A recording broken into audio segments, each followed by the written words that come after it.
AllBall TV. They scared, but I'm not. They don't like comentario. Y suscribe.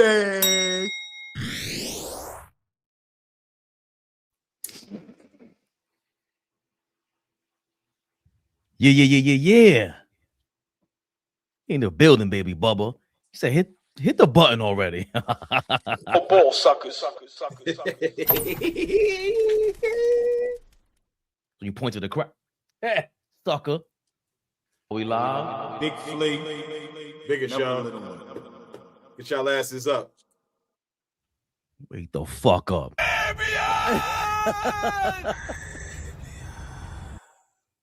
In the building. The motherfucking building. We had 2 days to get over it. But don't you think we ain't thinking about these bum ass Knicks, man? Knicks Rehab. Knicks Rehab, y'all. Ladies and gentlemen, we're back at it again. Flaming these motherfuckers. Oh, wait a minute. I'm sorry. You see, now my day, my Sunday gets a little brighter. Beautiful ladies of AllBall TV is pulling up in the building. The beautiful, the lovely, they get the sexy, the exquisite. Mo was in the building. Mo, what up, baby? Happy Sunday, Mo. Good morning. Good morning. Good morning. Easy like Sunday morning. Somebody said I look like Lionel Richie. My hair grows out too much. He's a racist, so it's math. It made it even funnier. Brooks essentially was signaling that we all regular weed. Yo, Mo, send me that. If there's a clip or whatever he said, please send it to me because you ain't gotta get all white over there started. But I said, Flea, I'm in all white party wearing all black. Yo, Jeezy got some classic lines, man. I used to hit the kitchen lights. More cockroaches everywhere. Come on, baby Bubba. Oh, boy, I'm snapping you out of it. I'm sorry. Super underrated. He got classic one-liners, man. Classic one-liners. Young. Like that fucking bum-ass Knicks. Bum-ass KAT with his classic bum-ass one-liners going to the line. B-line. Fumbling and bumbling and stumbling. And we going to get to you, Brunson. Bumming it up. Knicks, big loss. Little Knicks. Little tricks of Flea. 112-107 loss to the Phoenix Suns. Look at Booker's face. Supposed to elbow him like Stewart did to Brunson, man. Booker's 31, keep Suns hot. You see the highlight of the headline, whatever the hell you call it. I'm sorry. Let's look at the stat line. OG Anunoby, 15 points, 3 of 9 from the field, 2 of 5 from 3. He had 9 free throws, man. 8 rebounds. He was active. Wasn't active enough. 11 points for Mikal Bridges. We're going to get to you in a second. Really good defense, not going to lie. But 8 rebounds. Where? He was holding opponents. I don't know what you said. Where? They were 2 of 12 shooting on him. We'll get to that in a second, y'all. 11 points, 8 rebounds, 4 of 10 from the field, 3 of 8 from 3. He did hit one top of the key, Flea. It's those wing shots that he can't hit. 15 points for Karl Anthony Towns, 12 rebounds, 15 and 12 from our leader. Mike Brown said he's our leader. 15, 12. Our fearless leader. Do you remember that? Do you remember Kyle Lowry? Do you remember that? Nah, when did you say that? Okay, you don't remember. I'll jog your memory later. There's a classic clip of us when the guy, he was like, it looks like he shot him. And Kyle Lowry fell on the floor. Yeah, I said, yeah. And you was like, is that your leader? Our fearless leader. Yes, trapped in the 90s. Sad lion. The Knicks was sad lion. as well in the end, especially because the 27 from Jalen Brunson you see there, 9 of 19 from the field. He shot 99 of 19, 5 of 10 from 3. He started off on fire too. 4 free throws. Everyone around the league is complaining about free throws, so it is what it is. 2 crucial turnovers and just 3. He didn't play well down the stretch at all, which is where he should be performing at his highest. Deuce McBride, 17 points, 7 of 15 from the field, 3 of 8 from 3. Decent defense. He was active, 3 steals. Well, more than decent defense. He was doing good, in my opinion. Everybody else didn't fall in line. 12 points for Jordan Clarkson. He was Jordan Clarkson. I can't be mad at him as much as I can be mad at the stars. 8 points, 14 rebounds for Mitchell Robinson. He started off clunky to me, but the fourth quarter he dominated, and we just didn't complete the mission. No points for McCullough. I didn't understand him being the first young guy off the bench that game. Just I don't get it anymore. Tyler Kohler, 2 points, 104 from the field. He just hasn't been consistent. He kept that up. Diawara, again, 4 minutes of action. Was that 1.1 foul? He's starting to, we're not understanding what's going on with him. 27 points for Dylan Brooks, the villain. Step back threes over Mitchell Robinson. He was just in Dylan Brooks mode. He also had 7 rebounds, 5 assists. He was 8 of 15 from the field, 5 of 9 from 3. Just, you talk about maybe the league candidate of most improved at this point. He's in that category. 12 points for Royce O'Neal. He was hitting threes. Nobody guarded him. Brunson just leaving him open. That shit pissed me off. 10 points for Mark Williams. 5 or 6 from the field. Disgusting. All these guys are disgusting. 31 points for Devin Booker. 10 of 23 from the field. They blitzed him way too late. You didn't watch the OKC game. Just keep the ball out of his damn hands. People didn't play. All right, now I'm starting to get pissed. 6 points for Colin Gillespie. He wasn't really a big factor, but he controlled the ball. He didn't have any he had 1 turnover. I thought he didn't have any. Of course, a Nova Cat that Jalen Brunson said he loves after the game. Brunson, watch your fucking mouth, dog. I ain't in the mood for that shit. Grayson Allen, 2 of 10 from the field, 10 points, and just he was part of getting on the Knicks' nerves. He was getting in our heads. McBride, Brunson snatching the ball from McBride like that. It just, you could tell they were just off. They were letting the emotions get to them. 7 points for Goodwin. Same thing for Ryan Dunn. They played just a collective game, grind out game by the Phoenix Suns. And you see here, they control most of the game. It was only little peaks that the Knicks got involved and got the lead. They couldn't hold it out. You see there, towards the end, the Knicks got it close, but they just couldn't close out. 13 lead changes. The biggest lead for Phoenix was 12. The game was tied 10 times. Of course, the Knicks lost 112 to 107. They just dominated the boards, 50 to 37. Assist battle, Phoenix edged them out, 22 to 23. Steals battle, Phoenix edged us out, 3 to 4. Block battle, Phoenix kind of dominated, 4 to 1. Turnover battle, crucial. 17 turnovers for the Knicks, 9 for the Phoenix Suns. 45% from 3 45% from the field we shot to 44 from Phoenix. 39% from 3 we shot, 38 from Phoenix. The shooting was close. 81% from the free throw line. KAT missed a couple of free throws that were crucial. 87% from the free throw line. Phoenix shot. Points in the paint, the Knicks 34, Phoenix 38. That's tough because who the fuck is stopping us on Phoenix? 16 second chance points for the Knicks, 11 for Phoenix. Fast break points, 4 to 6. So nobody was running in transition. It was really good, great first half. I forgot to highlight how many turnovers Brunson had because that's really what was going crazy. 5 turnovers for KAT, 4 for Jalen Brunson. So our stars combined, our leaders, Mike Brown. Half of the team's turnovers. 9 of the 17. 17. Okay. More than half. All ball. Oh, I'm sorry, Chad. I didn't highlight you guys. All ball. Hold on, real quick. If Tory B is here, I got smoke for Tory B. Go ahead, OG. Wow. Hope everybody's having a good weekend. Big shout out to the chat. Very disappointing loss. Once again, another loss on the road. But keep preaching the same thing. I don't know how you expect to be a good basketball team if you can't win on the road. But when the ball game was tied up, and it was maybe roughly about 2 minutes left, and Brunson had the ball in his hands, I thought of Flea. And I'm like, in my mind, I'm going, yo, Flea, we good. Because what we always say, keep the game close. We got the best close in the game. Mm-hmm. And Brunson just fucked the game up. I'm one of the biggest Brunson stands. We cannot have all this smoke for everybody and leave him out. Brunson is starting to look like it's either, and I can't defend him. I'm not making no excuses. It's either he's mentally or physically tired, or the league has caught up to Brunson. And the old ugly lady might be right.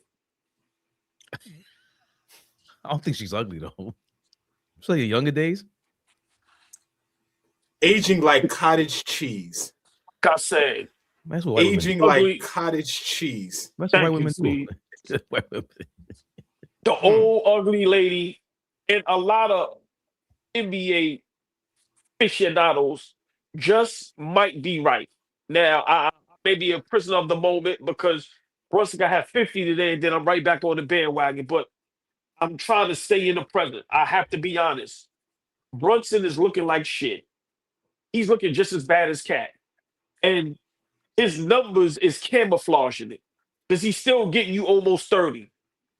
But the mental mistakes and breakdown, the low basketball IQ, the way Brunson is playing, his body language, I don't know what the fuck is going on. I don't know him personally, so I can't sit here and say, hey, well, this is going on. No. So when we talk about basketball, he is playing like shit. He's supposed to be the leader. He's supposed to be the guy we follow. Captain Clutch. Key to the city. This is all Brunson. Yeah, I can't. I despise KAT at this point. Right? But Brunson deserves all the smoke.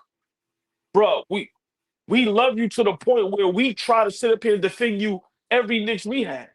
We don't even like giving you smoke. That's how much we love Brunson. But today, strike two, nigga. Strike two, nigga. We asked a question a while ago about the Giannis trade. Hey, AllBall, Fabian, if we get the call and they ask for Brunson, and of course we just automatically went berserk. No, we ain't listening. We ain't this. We ain't that. God damn it, we listening. You gotta listen to everything. Yeah. You Yeah. gotta listen to everything. When Giannis is on the table, you gotta listen to everything.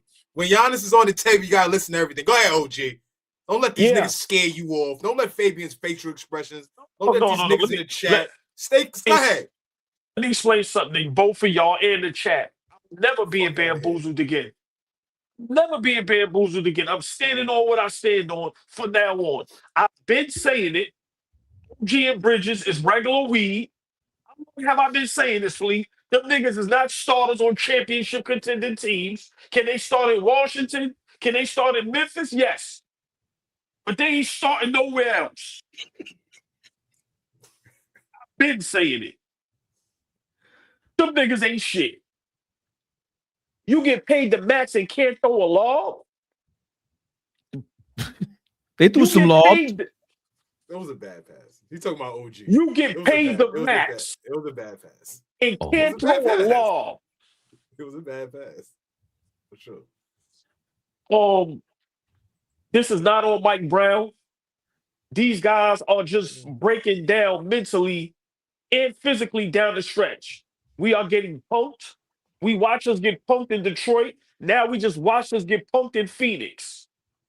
Just the mental warfare is getting to a point where I've been saying it. The front office need to have a talk with the two big dogs. What do y'all want to do? What do y'all want to do? Brunson, you may get a little rope because you saved us $100 million. But at this point, what's going on, bro? You and KAT literally can't be on the floor together. When we watch the game down the stretch, when Brunson got the ball, he is not passing KAT the ball. He ain't looking for KAT. He ain't, it's crazy. And I've been saying it. I'm not going back on my word no more. They don't like each other. They don't like each other. Brunson might look at KAT like, you bum ass nigga, you saw I ain't giving you the ball. And KAT may be looking at him like, nigga, pass the ball. But Brunson don't pass KAT the ball. I don't know what people is looking at. Been saying this. You cannot be successful if your two best players aren't on the same page. Fabian, we all know you ain't got to like me. Respect me. You ain't got to like me. But the great teams like each other. But the great teams. But hold on. In the moment, they figure out a way to like each other. I don't I'll put it on tie the ribbon in a bow. They respect each other. I can roll with that. Right. I roll Sweet. with that, Fabian. Listen, a lot of these championship contending teams, a lot of the legends, a lot of the historic teams, be smoke. But you know what? We here for one cause and one cause only, to That's win. Them two dudes don't like each other. Brunson literally don't pass KAT the ball, right? But for me, we are in deep trouble. I've said it how many Knicks we had. When sharks see blood in the water, what do? The league is picking on us. Once again, another road loss. And what I don't understand is after Devin Booker and Dylan Brooks, who the fuck is these other niggas? And we lose the ball game. Yeah, I'm gonna say it again. Good Please let me have players. my moment. You go I got you. You got yes, no, sir. because He said, no, I'm no, not no, no, allowing you no. to, yeah, because I'm not allowing you to do that today. Them other niggas ain't shit. Cut it out. Them niggas is in the league. Like I said, So they're I like, got you. hold on, they're I got 22 and 10. They're you They're know good what? team. in the West. Once again, after Devin Booker and Dylan Brooks, these other niggas that's cooking our toast. Big shout out to Skino. I got to steal that from you. Cooking Please. on toast? Cooking on toast? Nah, Skino did say that though. Skino did say that. That's how Skino That vouch was for. That's fire. his shit. That, Right. Yeah, he did say that. No funny shit. Hold on, OG. When I heard that shit, I was like, pocket, that shit is fire. That shit is fire. Enough is enough. Right? You look at a Dylan Brooks and you look at a Devin Booker. Where was Wingstop? Where was Wingstop? Defensively, once again, terrible. Yes, we can blame Brunson all day, but like I keep repeating to my brothers, everybody gets the smoke. Listen, at this point, we're just a bad basketball team. The guys are not producing, and it's just getting worse and worse. And down the stretch is, where we think, we have the best closer. And he's starting to look a little shaky. I don't know if the league caught up to him. I don't know if it's just, from us being just New Yorkers and diehard Knicks fans, but we have to be honest. Brunson is is looking bad out there. He's looking bad out there. And when you're the leader of the team, the best player of the team in any sport, we know who gets the blame. Yeah, we can roast KAT all day. And I'm pretty sure we're going to get to that. But listen, Brunson has to play better. He doesn't take care of the ball. Just bad decisions down the stretch. And it's just no good. And when you get that from your best player, it becomes infectious. We know that.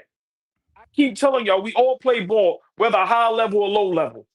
When a person ain't passing you the ball, when you feel a person is making weird or bad decisions, it has a weird effect on you. When you go, fuck it, go ahead. Fuck am I gonna play defense for? Fuck am I gonna go for the rebound for? Brunson is playing bad basketball on all levels. Don't let the numbers fool you. He deserves all the smoke.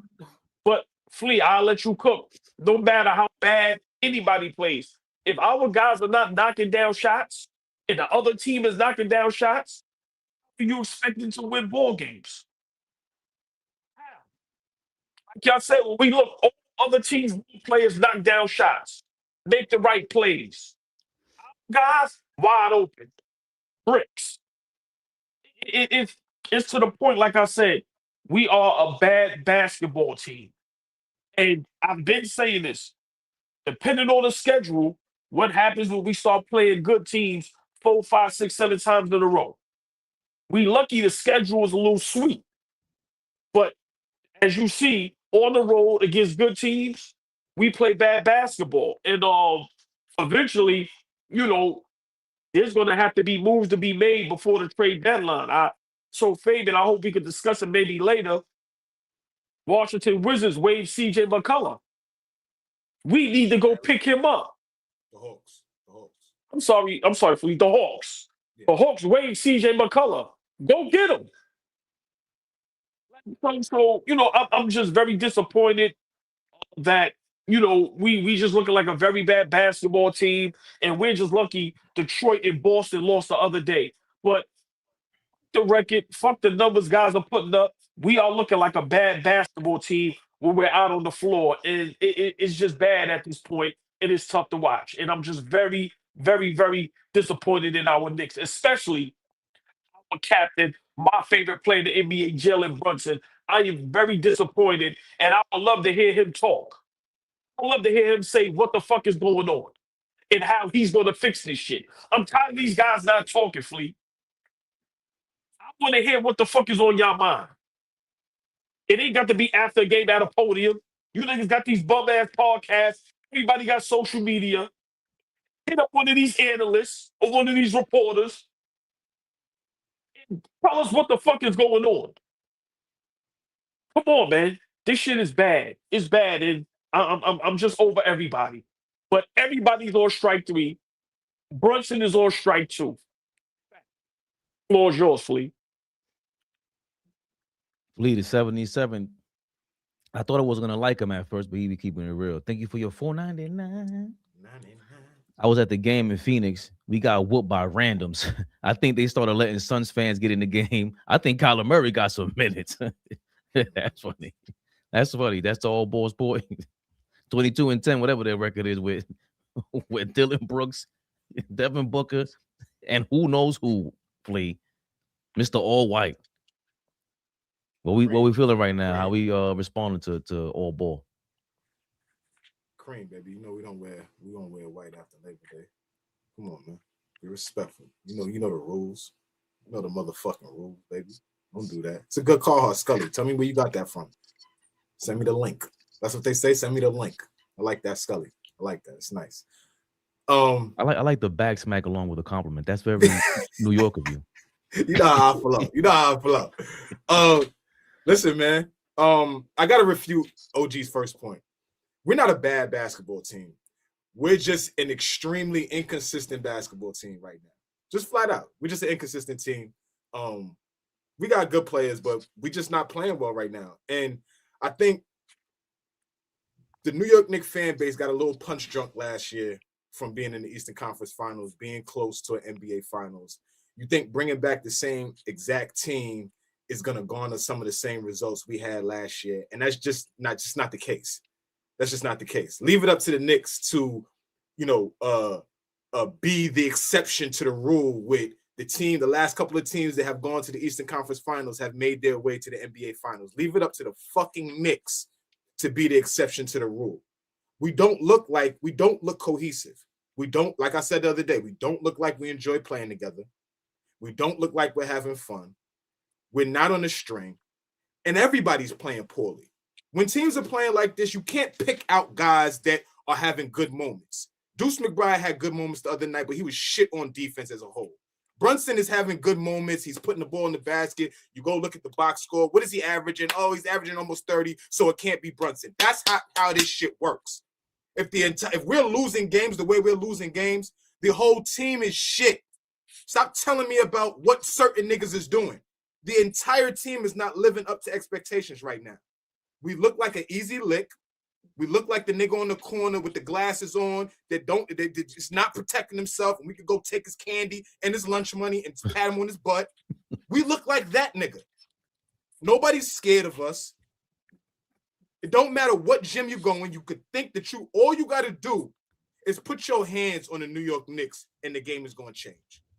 All you got to do is foul them. All you got to do is muck the game up, and they're going to go like this. They're not going to put their chest up. They're not going to put their hands up. They're not going to fight.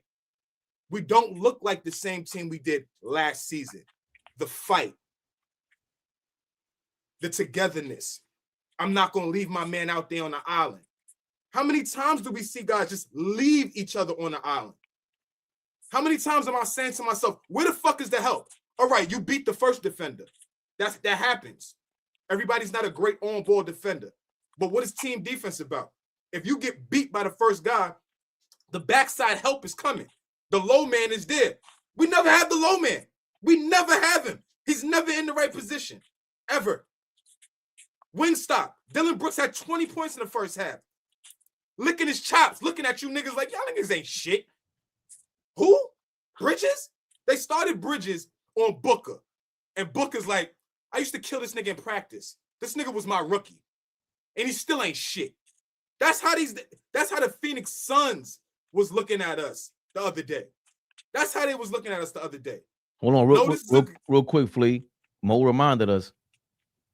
Devin Booker hit that step back three on Mitchell Robinson, and he hit him with the regular weed. They watch us. They watch us. I'm smoking this nigga now. I'm smoking it. Mitchell Robinson. We have bigger problems than just from an individual level at this point. I'm done talking about, oh, KAT ain't doing this, KAT ain't doing that.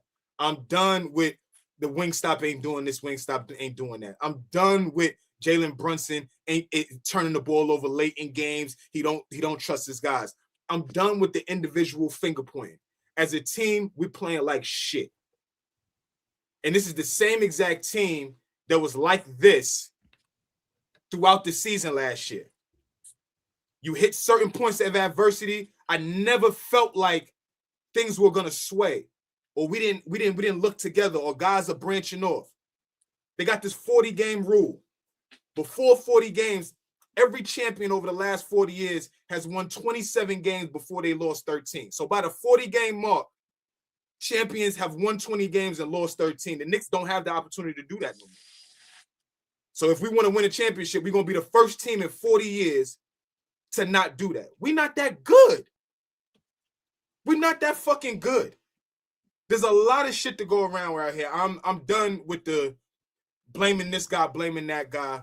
Mike Brown, your rotations look like shit. You don't look like you know what lineups work best for you.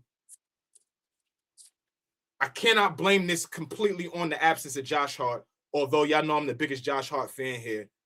But I cannot blame not playing with any heart because Josh Hart is not there. We literally play with no heart. The first time we smack somebody in the face and they get up off the mat, it's like, damn, we got to hit him again? Yes, nigga, you got to keep hitting these niggas. This is the NBA. You got to keep hitting them until they die. We're not eating what we kill right now. We playing with our food, and I don't think that there's some switch that's going to get flipped. Guys don't even look like they enjoy playing with each other. So that's all of a sudden going to change when Josh Hart comes back? I don't think so. Guys don't want to play defense on a 48-minute basis. That's going to change when Josh Hart come back? I doubt it. This team's rotations are not good. This team's cohesiveness is not good, and it can only get worse from here. It can only get worse from here. When you win one and lose two, all right, then win one and lose three.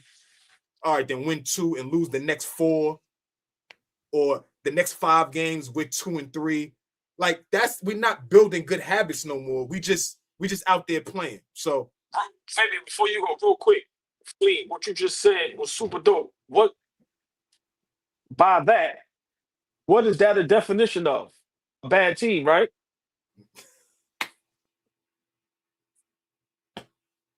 I can't push back on that, man. We're not giving. So listen, it's okay to agree with me. No, I'm with you. I'm with you. There's no intricate breakdowns for this no more. Don't tell me what niggas is shooting and this and that. The niggas that we relying on ain't playing good basketball. Flat out. The niggas that's making the big bucks ain't playing good basketball. Flat out. I don't give a fuck about I wanted to pick on Tory B because I saw Tory B talking about we KAT for clicks. KAT ain't playing up to the standard we need him to play at. Call a spade a fucking spade. It ain't a crime. It ain't a crime. Niggas ain't playing up to their standard. The standard. You're 25-12 guy on the career. Anybody seen David Smith? Getting a little concerned and worried. Of course not. Why would we see him? We ain't got to. We ain't got. I'm just a little concerned. You know, I'm always concerned about our family in the chat. I just want to make sure he's okay. So if David Smith, you're somewhere, I just hope you're okay. Can't wait to see you again, my brother. OG is 2026. You know, adults don't hold themselves accountable. It just doesn't happen in this day and age. It's just not happening. But what a perfect day for David Smith to pop up and say, KAT, huh? KAT's the problem. I personally, Jalen Brunson played, I think, a really good game up until that end of the fourth quarter, just offensively, because defensively is what Flea's been talking about the last 3 seasons with Jalen Brunson, because you can't. Josh Hart is out. You can't leave Royce O'Neal open. You are gonna guard Royce O'Neal and these other dudes in the corner or wherever they are on the court. It was so many times these people they kept switching. It was 3 guys on one side of the court. Dog, Brunson, your assignment will never be the best guy on the court. Just leave him open. Mike Brown will never tell you to guard him. Ever. Nobody will suggest that. He was horrible defensively. He did get a couple lobs to Mitchell Robinson. And you saw actually after those lobs, that's when Mitchell Robinson started turning up. Because before the lobs, Mitchell Robinson was not feeling it.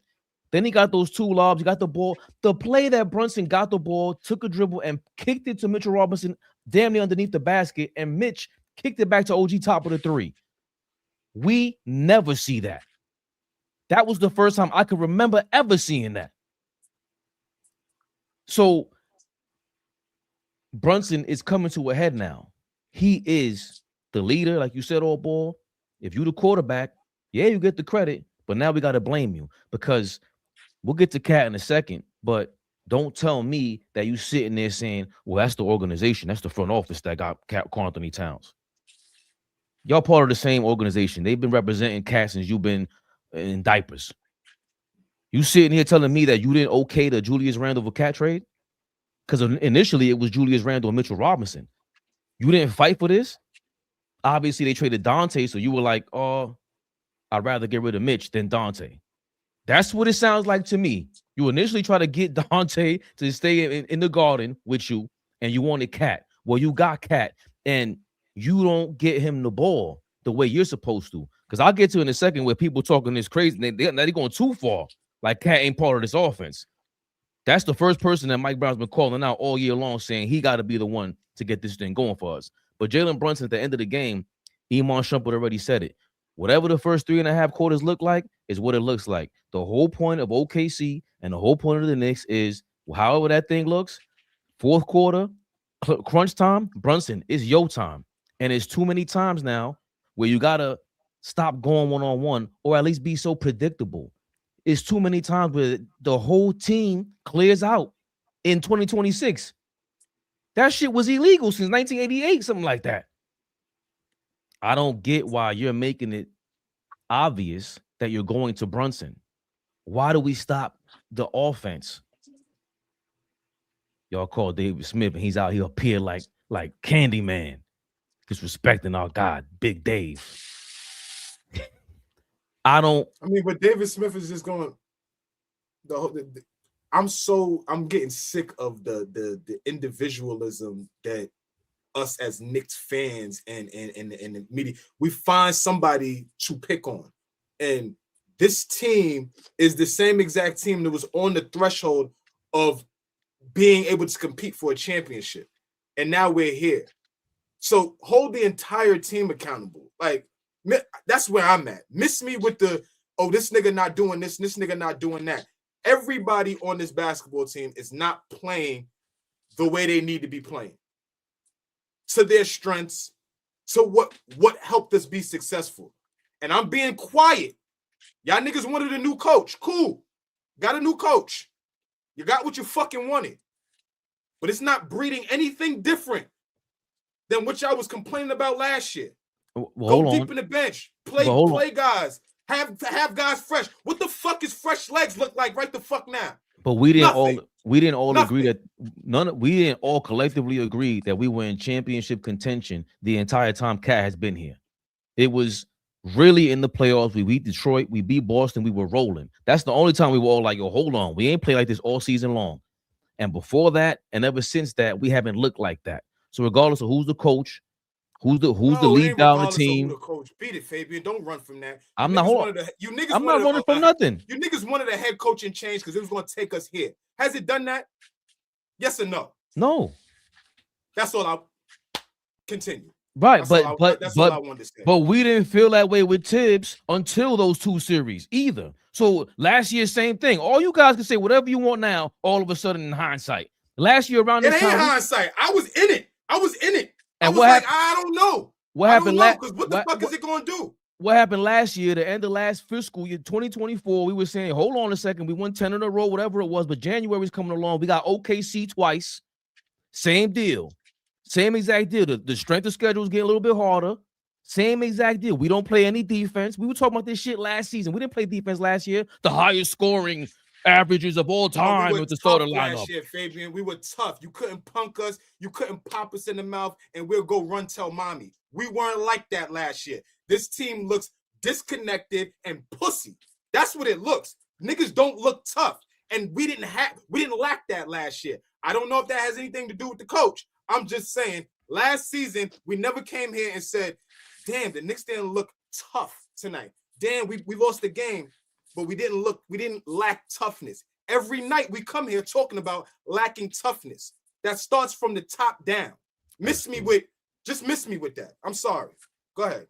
No, absolutely. I think that's the bottom line. And like I could make it, I was trying to think the other day, well, Brunson, you wanted KAT here. You supposed to know how to play with KAT. You supposed to know how to get him the ball. I can make all the excuses for you in the world. You watching the kid Kolick can get anybody the ball damn near, and he's the same size as you. Maybe he has longer arms, longer reach than you. This is boxing, but it's the mentality. And now you're starting to do that. But it should have been like this. It should have been this way from the moment you got KAT. And now we're lagging behind all this. And we've been blaming KAT. We could flame KAT all we want to. I will definitely get to that in a second because you guys are way too nice about who gets the ball. Yeah, Brunson gets the ball. He's supposed to get the ball. And he demands it. He commands. That's what he does. So he fucked up. It's the first time I remember him really doing this in crunch time since he's been a Knick. Before, it was because it was like a lack of skill to me in crunch time. You're too small. You don't have the right. You haven't designed some real one-on-one shit for crunch time. But last season coming into this season, Brunson got his crunch time game up. But now opposing teams are starting to be like, you know what? If you're going one-on-one, we know where you're going. You ain't passing it to KAT. You ain't passing it to nobody. So he has to improve on that. Mikal Bridges, when he was guarding people, I think I saw something. He was, his opposing players, the players that he was guarding was 2 of 12 from the field in the game. All right, cool, bro. But that ain't no fucking wing stop.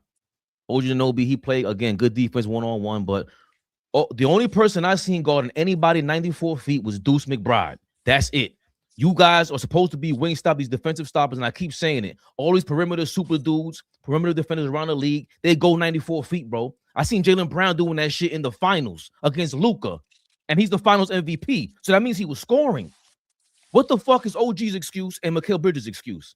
How come you can't pick up Devin Booker 94 feet? You scared to get cracked? His handle ain't that crazy, and even if it is, pick up, play ball. That shit, how do you allow every team to come down court with 18, 19 seconds left on the shot clock, crossing half court? That's not Brunson's fault. He's not guarding anybody 94 feet. And Mitchell Robinson that first half, disgusting. Karl Anthony Towns, he is what he is, man. He is what he is. I think he's trying a little bit harder lately, but I could table that for a little bit later. Deuce picking it up. He's still shooting amazingly. And Kolick, come on now. He's not consistent enough. You're going to have to hit that gym for some stamina, hit the bench press, hit the squats. Dog, listen, when these guys, they flat out punked us. And it starts with Brunson, Kolick, Deuce, Bridges. You guys hold all the ones with the ball in your hands. Punking you, elbowing you.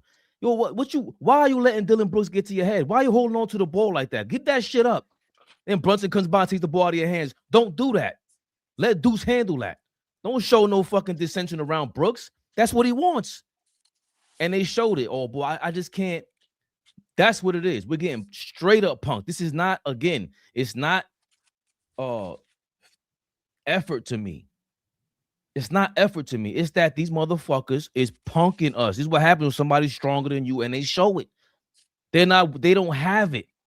Bridges ain't picking up. You ain't picking up nobody 94 feet because they'll punk your ass and you're scared to be embarrassed. there's no passion in it. I don't even see that they even what your best attribute is as an NBA player, not as a basketball player, but as an NBA player, OG and Bridges, y'all best attributes is stopping guys from being able to score the basketball. And y'all don't take no pride in it no more. So go ahead, OG. So no, because y'all both made great points, right? But I'm gonna go somewhere else with it, right? We all play, we know the game, right? We love the game, we watch the game. We all have to start being honest the game and about the plays that the Knicks have. They're not good enough. It's just simple and plain. I'm sorry. I'm tired of arguing guys that every single night they have to overachieve to be successful. We have to play at a high.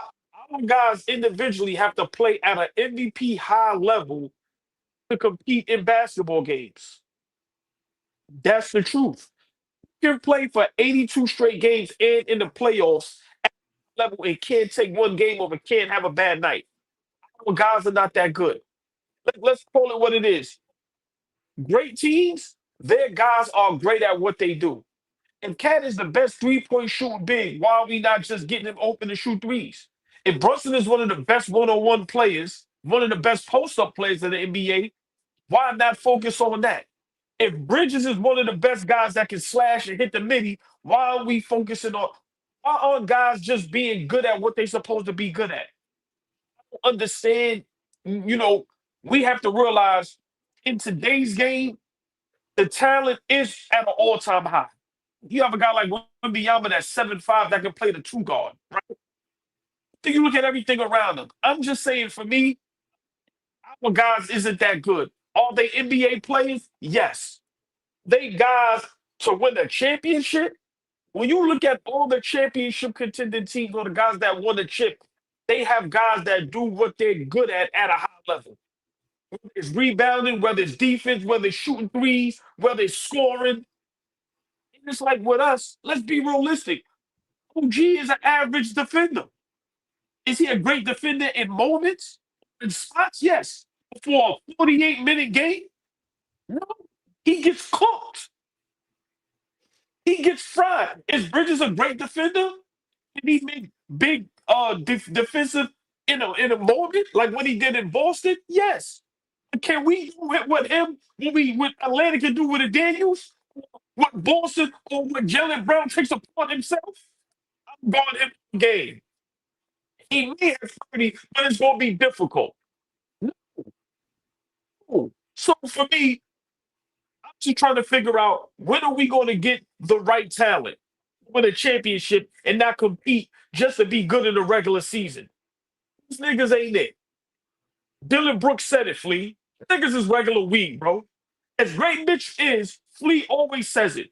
Nigga, you can't stay on the court. Mitch can't play 35 minutes. So we can't brag and boast how good you are defensively.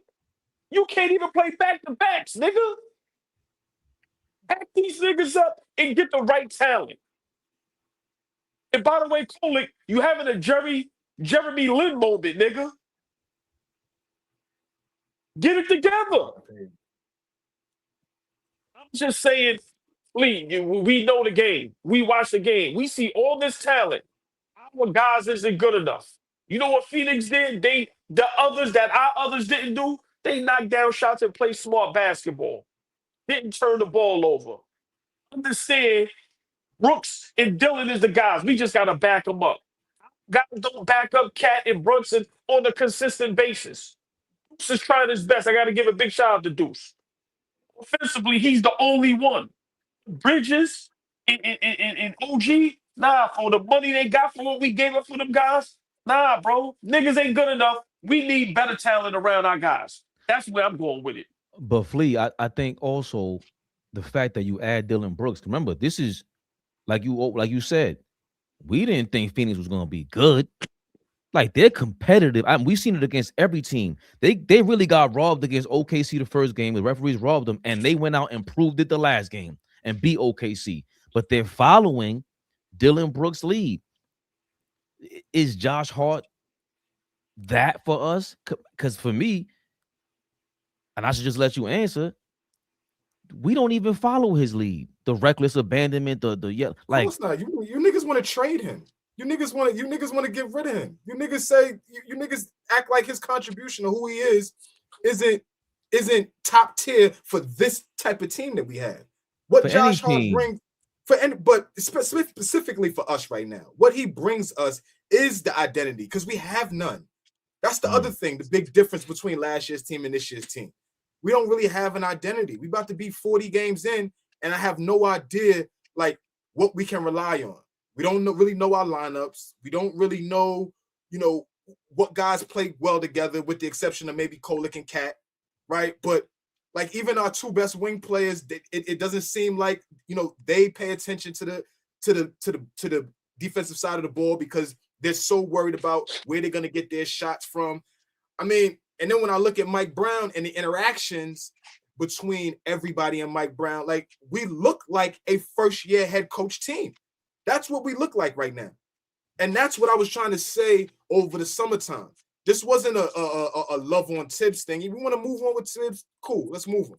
But what I was saying was we got to prepare ourselves to take steps back. We're not going to just get the new coach and we're going to go here and we are a championship level team.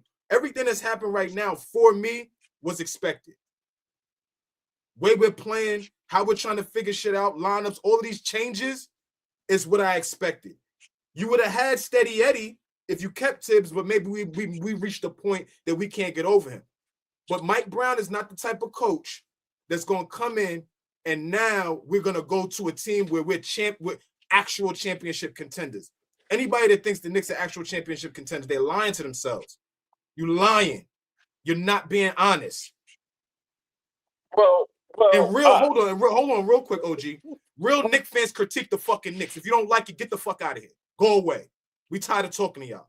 Real Knicks fans critique what we see. We're not gonna boost up and say guys is playing well when they're not. That doesn't make you a fan by not being honest. The actual thing of fanatic, the fanatic thing means that you just watch, you're just a fan and you just don't watch, you just watch because you just like the team.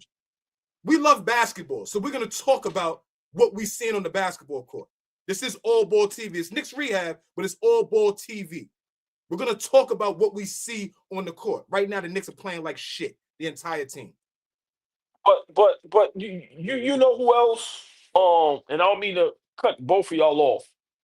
You know who else deserves some blame? The front office, right? Because we see what the game is today, and for us to have to depend on a second-year, second-round player in Kolek to be the only ball handler basically on the team is insane. So when the front office is drafting or trading for guys, and you know the landscape of the NBA today, all the good teams have at least 5 to 6 guys that can handle the ball and run the offense. And now we have to depend on a little guy that, like I said, second round, second year. Now the pressure's on him to what? We have a big problem, and it's all over the place. It's not only on the floor, it's inside in the office. We don't know how to draft players. We don't know how to pick players. And for me, when you bring along a KAT, you have to understand a guy like that wants the ball, needs the ball in his hands. But we have a point guard that isn't that. He's a total opposite. Okay, so what are we gonna do to make this work? Maybe bring in more ball handlers. So I think we have a major problem. You're 100% correct, but we have major problems, and everybody is ignoring them. We just want to sit up here and think we just gonna platforms, all the networks. What we're gonna do is blame KAT and Brunson. Oh, what about the front office? What about the front office? When are y'all gonna bring in some ball handlers? The San Antonio Spurs allow Wemby at 7'5" to bring the ball up. You have 2 players on the 15-man roster that you can put the ball in their hands 94 feet and bring the ball up. Lord knows the OG with the ball in his hand. See Bridges get pickpocket. Give me that. handle suspect. So for me, we have some problems, and if this continues to happen, listen, we're going to see ourselves exited in the first round, depending on who we play against. Seriously, because if Atlanta makes a move and gets an upgrade, we already know what Detroit is. Boston ain't no slouches. Jalen Brown got a chip on his shoulder, and Philly is just getting better by the moment. So for me, we have to be very careful. But I just think, yeah, we're a bad basketball team right now. I think the front office, listen, we praise them when they make great moves and do big things. We need some ball handlers in here. Seriously. So they need to be held accountable as well. Is the CJ McCollum news, is that official? Well, somebody hit me yesterday and told me about it. I thought it was. If it wasn't, then my apologies. But I heard Atlanta, unless they was telling me that Atlanta's probably looking to waive him, which if I'm Atlanta, I'm keeping him. Because they're talking. I see news about extensions with Atlanta. But to his point, to AllBall's I was point, surprised when he said that because there would be no. If I'm Atlanta, there would be no reason why I would waive CJ McCollum. He's a There'll bigger be guard. No reason why. Yeah, there would be no reason why I would. A bigger guard with that experience, with that team, they're young. Yeah. I think they're talking about not even being able to keep a Congo. Like they don't know how to really. But to have McCollum there is the reason why AllBall somehow getting him here. But I don't know how if he was available. That's an easy. Of course, we got to sign him because then you move Kolek back a little bit and you can really play these spot minutes when we need you to. But McCollum is a vet; he can handle full court pressure. Right, especially if you think like we really championship contenders, right? That would be the guy that could spell Brunson and you could really trust him, right? Lead the second unit. Obviously push Kolek even more now because now he really got to compete because there ain't really nobody behind him that's going to take any of his minutes now. So I like a little competition all the time, but I like that's the vet, like that type of vet, not PJ Tucker, OG, like that type of vet, CJ McCollum, not PJ fucking Tucker. Yeah, that's a vet I could grab and he'll actually be produced for us, especially in big spots. So if we could do that for sure, but I can't. If Atlanta didn't waive him yet, they should think about keeping him. How much money is he making? He's making a lot, but also maybe that's. I don't think that's the reason why. Because they wouldn't have been able to. They wouldn't have traded for him. What the fuck? I don't think they would have traded for him if the contract was about all that. CJ McCollum contract. Why is this doing that? CJ McCollum contract. Oh, my computer's bugging out. Thank you, PC, for bugging out on me. Am I the wrong thing? I mean, Atlanta's putting that thing together. Maybe they want another young guard. I don't know, but I would think with everybody thinking that the East is so wide open, if you got an opportunity to jump in the playoffs, why not do it? CJ McCollum. I'm trying to get it on Spole Track. CJ McCollum. My bad, y'all. I'm just trying to. Yeah, we gotta do more lives Sunday morning. Sunday morning, bring the fucking crazies out. Yeah, we gotta do more lives on Sunday morning. Sign me up for this. Sign me up for this. The fucking crazies are out in the comments today. It's the Lord's Day. It's the Lord's Day, and niggas is saying some of the dumbest shit ever. I usually don't I love everybody, but today I'm seeing some nut shit from some decent people, I thought. But big shout out to the Knicks cohort. So CJ McCollum is 33 years old. He makes $33 million. He's about to make $30 million next year. It's all under the books. Well, actually, 25. No, he's in his final year. He's about to be a free agent. Oh, it's an expiring deal. Yeah. It's an expiring deal. That's why they talk. That's why they're talking about extension. So he's going to be a free agent at 34 years old. And the cap, $30 million, only 19% of the cap, damn near 20% of the cap. And you know how we feel about that. That's nowhere near max player, but he'll be dope. But I want to get back to what AllBall was saying about the front office. This has been going on since we got KAT. You guys signed up to get KAT, and we had Tibbs. They don't rock together. Yeah, Tibbs got KAT to play his best basketball. Okay, fine. But that's not his style of player. See, like, I understood I was frustrated with Julius Randle, but he likes Mitchell Robinson, Hartenstein, and Randle. Yeah, we're going to lose Hartenstein regardless. But we had Achua that we've been talking about all season long. Yeah, come on, he's not a starter, but he comes in and he knows his role. We would never call soft when Achua was in there. When Randle was here, when Hartenstein was here, I never heard that word. As soon as we got KAT, we would call that. And the front office wants to be more like Boston, who plays a finesse style. We already talked about, was second in the league in defense with that same finesse style. Then to fast forward, and you don't have the ball handlers, you have you get Mikal Bridges. It's going back to you don't guard 94 feet. And like AllBall said, how come you ain't handling the ball 94 feet more often? So you scared to guard 94 feet and you scared to bring the ball up 94 feet. I like the excuses are off the table, man.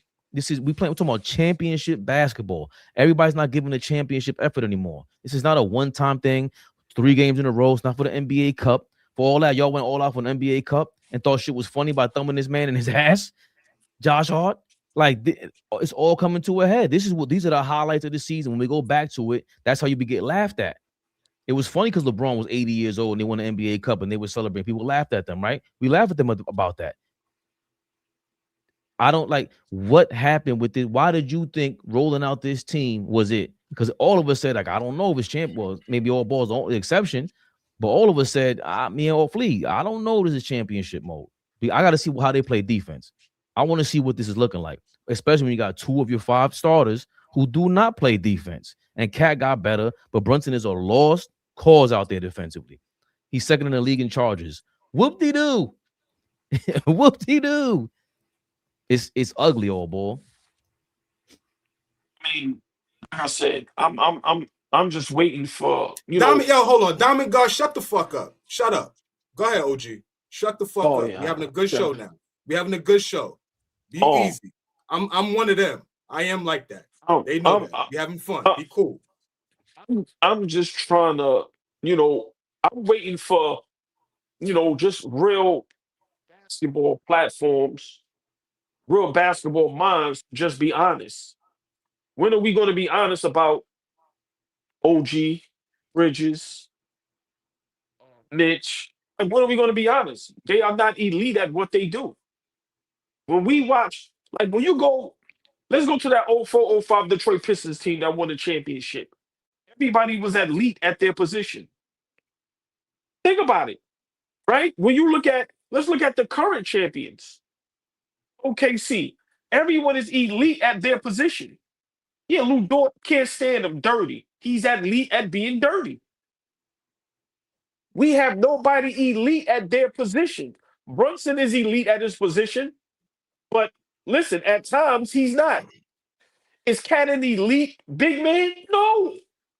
Is OG and when I say elite, no, but I'm not picking on KAT. I'm saying everybody, right? Now, When I say elite, I'm not saying you have to be the top 2 big men in the league, but elite for us. Is OG an elite defender for us? No. I watch him get night in and night out by regulars. By this all day. Then on top of that, the way the game is being played today, guys cannot handle the ball. We watch everybody with the ball in their hands. I'm sorry. Deuce doesn't have a handle where you can give him the ball 94 feet. It's because a defender's going to go, oh, man, this is sweet. So for me, I think, we're constructed wrong because we are not, like the things that we're great at individually, we are not exposing it. If KAT's the best 3-point shooting big man, why is he getting almost 10 threes a game? If Brunson is elite offensively one-on-one, is he not in the game where he gets the one-on-ones? Bridges is elite shooting the ball. If Deuce is elite shooting the ball, why are they getting shots when the shot clock is winding down with a hand in their face and the fucking ball just happens to go in? Fabian made a great point. When I seen that play where Mitch got the ball in the post and he kicked out for that splash that your man is talking about, and that shit went down. Nigga went Hey, from Fleet, spray to splash. what was it? What did he call it? Nah, I'm with you. He went from spray to splash. That was funny. Spray, right? I'm sorry, spray me. But when I seen that play, it was a wide open 3-point shot, and I'm just like, yo. For me, listen, we have to start being honest. When you look at all the championship contending teams, the pieces we have, listen, they not it.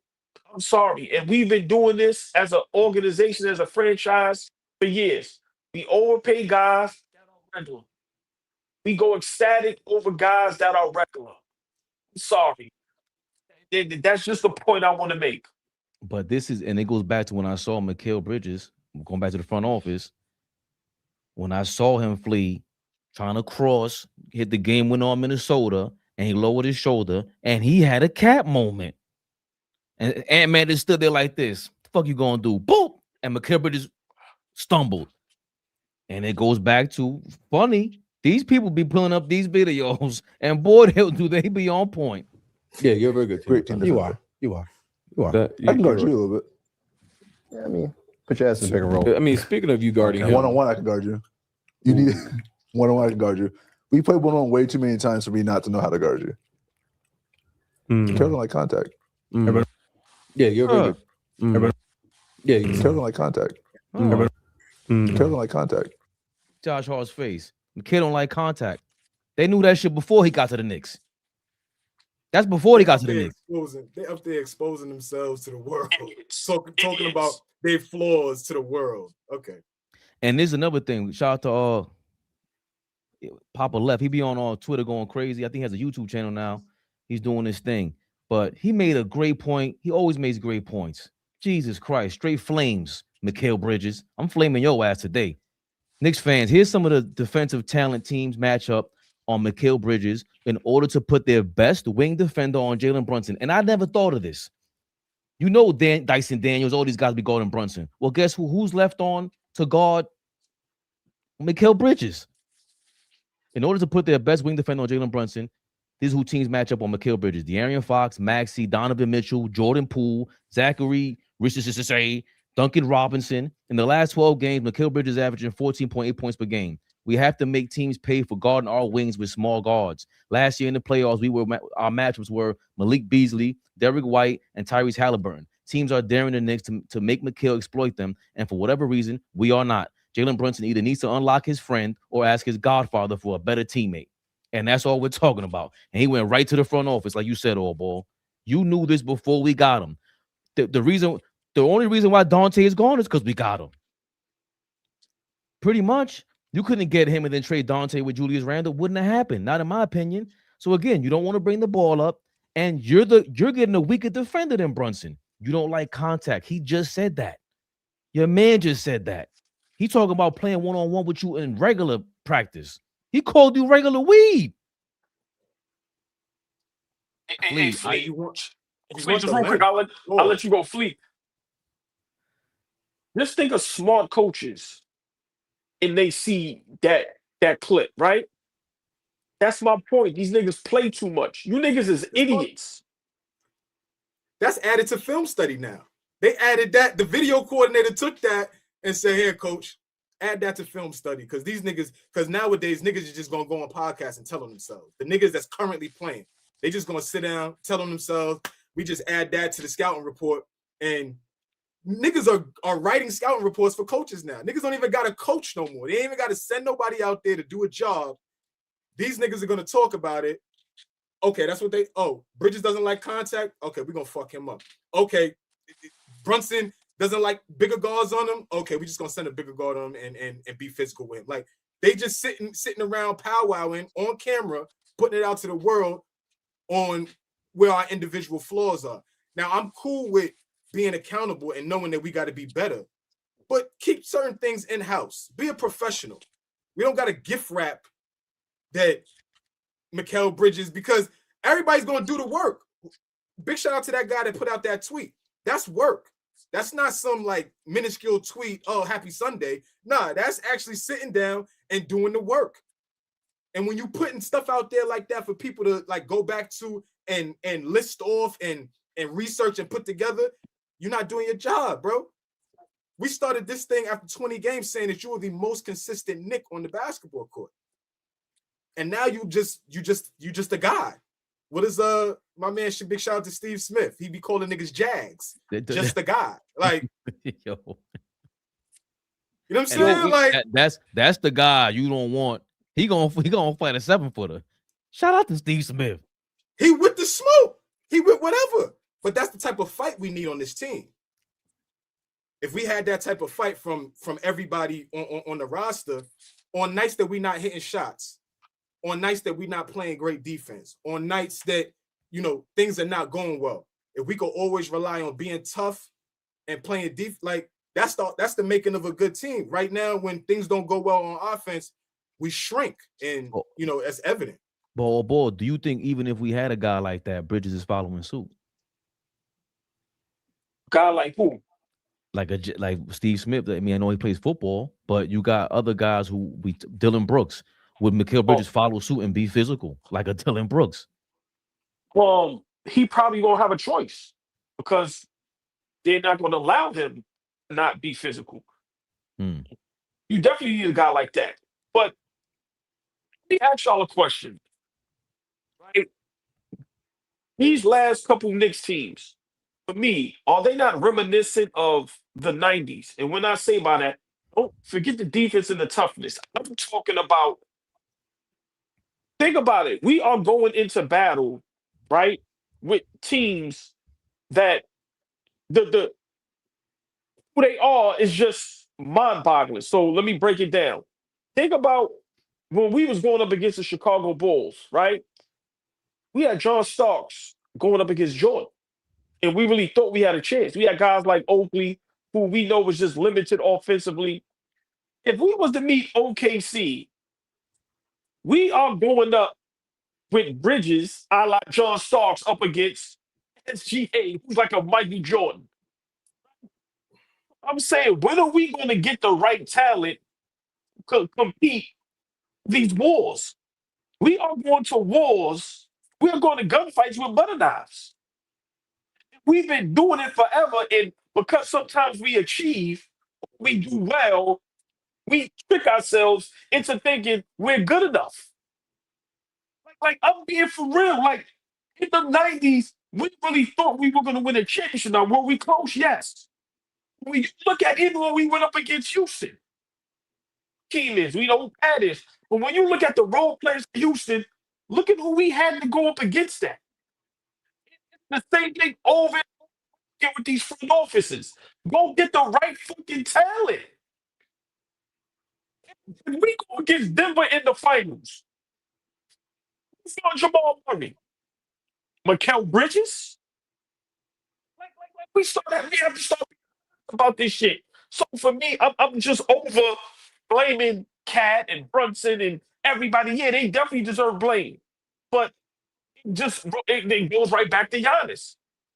How do you go all in for Melo, but don't go all in for Giannis? When have we ever had an opportunity to get a champion, MVP, Defensive Player of the Year, 35 and 15, most dominant player in the league today, everything when he's healthy, we don't go get him because we think we good enough. I said, man, we have to start being honest. And on AllBall TV or Knicks Rehab, we're always going to be honest. Our guys are not good enough. I'm sorry. We are going to battle in these wars with utensil while niggas got ammunition. We are expecting a guy like Mikal Bridges, who's our two guard, go up against a SGA, a Jamal Murray, a Devin Booker, and be successful in these regular week. John Starks, regular week against Michael Jordan. And we really sitting there going, yeah, we got this shit. No, we don't. No, we don't. And then he's not putting up 20 on the other end.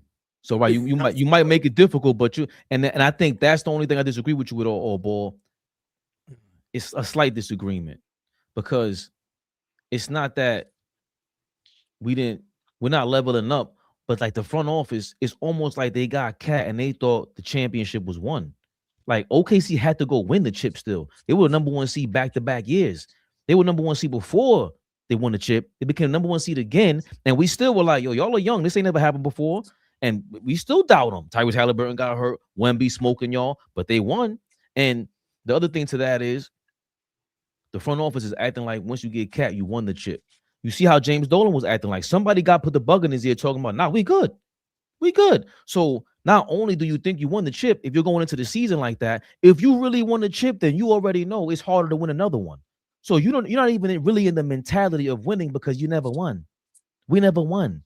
And we know you have to, in order to have that, play with that target on your back, it's a different level. Again, I think Brunson you have to be confrontational with KAT at this point. And KAT has to be confrontational with Brunson. I want the ball or whatever it is. It has to be anger. Y'all got to be pissed more than us. It was way too content, and the championship expectations were too high for a team that we said, I don't know if you play defense like that and win a championship, Fleet. This is ridiculous. I mean, well, you don't. You don't. Like, I mean, certain guys like numbers. I threw a stat at OG earlier.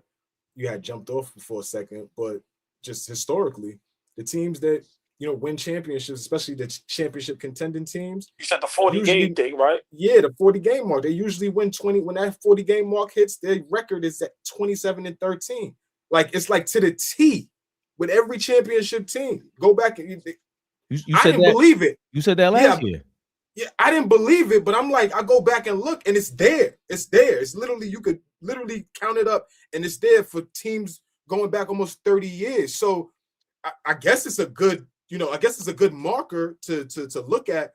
And if the Knicks are going to do it, they'd be the first team to do it in NBA history, which, I mean, we've seen crazier shit happen in this league. I'm just looking at this team, man, and we don't look together. We don't look together. Can I make a point? This is what great teams do. You have the Chicago Bulls, right? I'm going to just give you 2-3 examples. You have the Chicago Bulls, Michael Jordan, all them guys, great. No matter how many championships they won, they did what Fleet always said. They upgraded the roster, right? You got the GOAT and still have to upgrade the roster. All that. When we go against the Barclays and the Carmelones, the power forwards, they give us problems. So you know what we're going to do? Hey, go get Dennis Rodman. You know what Shaq and the Lakers did? We go get Big Shot Bob. Go get some of these. My point is, look what OKC did. Steve going to be available. Go get him. You cannot be the front office and look over at the West and go confidently. We go up against them. Our guys match up. We're going to have we got exposed by Indiana last season. Forget the coaching. Flat out on the floor, we got exposed. Guys not good enough. Night in and night out, we get cooked by good NBA players. I don't want to say nobody is bad, or because I troll when I say that and I'm being funny. But if you made the NBA, whether you're the 15th guy or the first guy, listen, you made the league. Night in and night out, we get cooked by the average NBA player. It don't even have to be the super duper star. Where does the front office going to get the correct talent? It's there. We continue to get the other guys. Continue to get the B side, not the A side. This has been going on for 30, 40 years. We get the one guy, the Patrick Ewing. We get the one guy, the Carmelo. We get the one guy now, the Jalen Brunson, and we think, okay, that's enough. And then everybody else is regular, degular weed. No. Start getting the right talent. Like, come on, man. Enough is enough, man. We have to start being honest when we watch these games, when we watch our guys and we assess this shit. Guys are not good enough. I'm sorry. That's just a fact. It's just a fact. Listen, you know how it goes, man. We ain't playing no games with y'all. Knicks, I'm not even smooth enough today.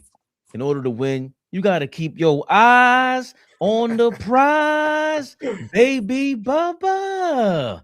This episode is brought to you by Prize Picks. You and I make decisions every day, but on Prize Picks, being right can get you paid. Don't miss any of the excitement this season on Prize Picks, where it's good to be right. We weren't right last game. We couldn't even get KAT to get more than 25 points. Bummage. Prize Picks is simple to play.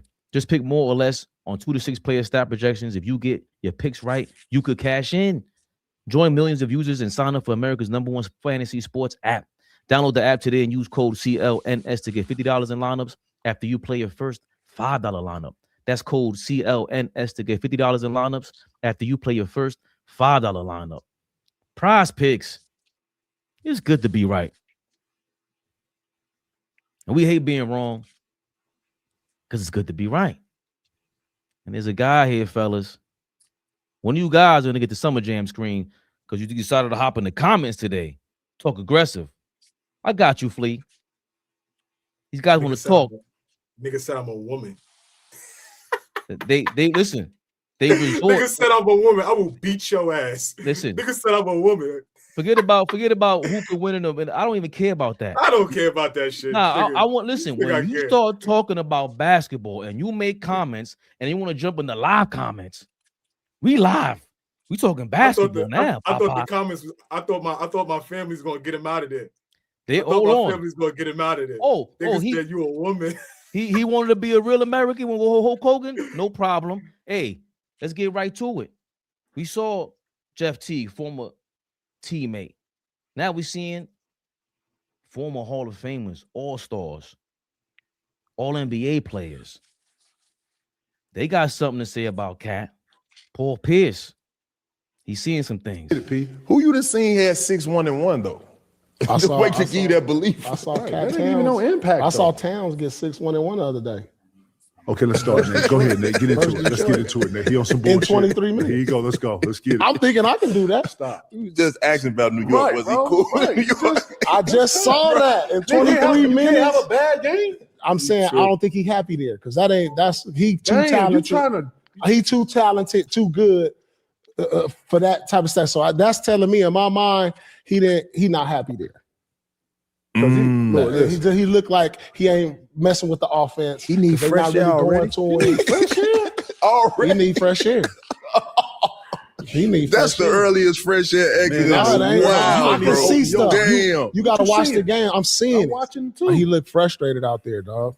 Man, listen. Think about KAT talent. It was Detroit, bro. I don't care. KAT is an all-star, bonafide perennial. Detroit was ready. You know what Detroit was? They didn't even have Big Duran out there. Listen to me. It don't matter. Play. Everybody else is vibrating with that same energy. Pete, you don't think you know what Detroit had circled the minute they walked off the court? Have you ever had 6-1-1 and 20? No. Hit me up.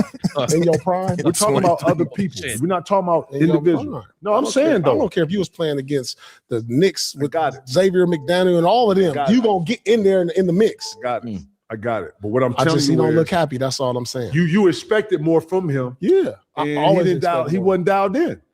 Why not? This is 1 versus 2. This is a big game. It is, but Detroit wanted it more, bro. Did you see how Detroit played like hyenas, so what's that bro? saying about him then? Bro, listen. That's saying it's either he's not happy to me because he's too talented. And it's telling me I don't think he's happy and he don't want to be there. In one game? Have you seen that in any other game? Yep. Where? I have seen it. I've been seeing it. But this is the highlight game because this is the big game of the year so far. Playoff rematch too. Yeah. That's what I'm saying. Detroit was ready for this, man. Detroit was ready. They had more on their mind on the get back. Detroit was playing this like this was a playoff game, bro. Knicks is playing for a title this year. It's title or bust for them. That's the expectations in New York right now. And you're playing against the #1 team in the East. You know these games we used to have. These are statement games. Facts. When we played Detroit that year in the regular season, yes, that was a statement game. This is setting up. Understood. That's for the playoffs. So when I see a statement game and you give me that, I'm like, something ain't right over there. Is he taking that same energy into that game, though? Is he looking at like this a statement game? Nah, bro. The coaching, what do you think the coaches is saying? I'm not saying the coaches. I'm talking about player to player. You know you're going into Detroit. You know they #1. They've been knocking motherfucker. They won in defense. They got a damn MVP on their team. So what's your mindset? Man, I'm not talking about me. I'm talking about today. KAT probably here thinking like, damn, I got today. I just want to know what your mindset was. Mindset, man, you know what it is. Man, I got to go ahead and let these motherfuckers know we in here. Hey, look. So what the yo, KG, why you running from the damn question? Why you running from the damn question? And I seen your punk ass in there, Diamond Guard, talking that dumb shit. So guess what? Go ahead, old boy. What KD is trying to explain to Paul Pierce These niggas ain't like that today, man. So you can't. Now, and I'm gonna let you finish, but I'm just saying, I don't think KG's run from the question. KG is trying to tell Paul Pierce, I understand where you coming from, but these niggas ain't like that today. These niggas ain't thinking about it how we would think about it, and that's the problem.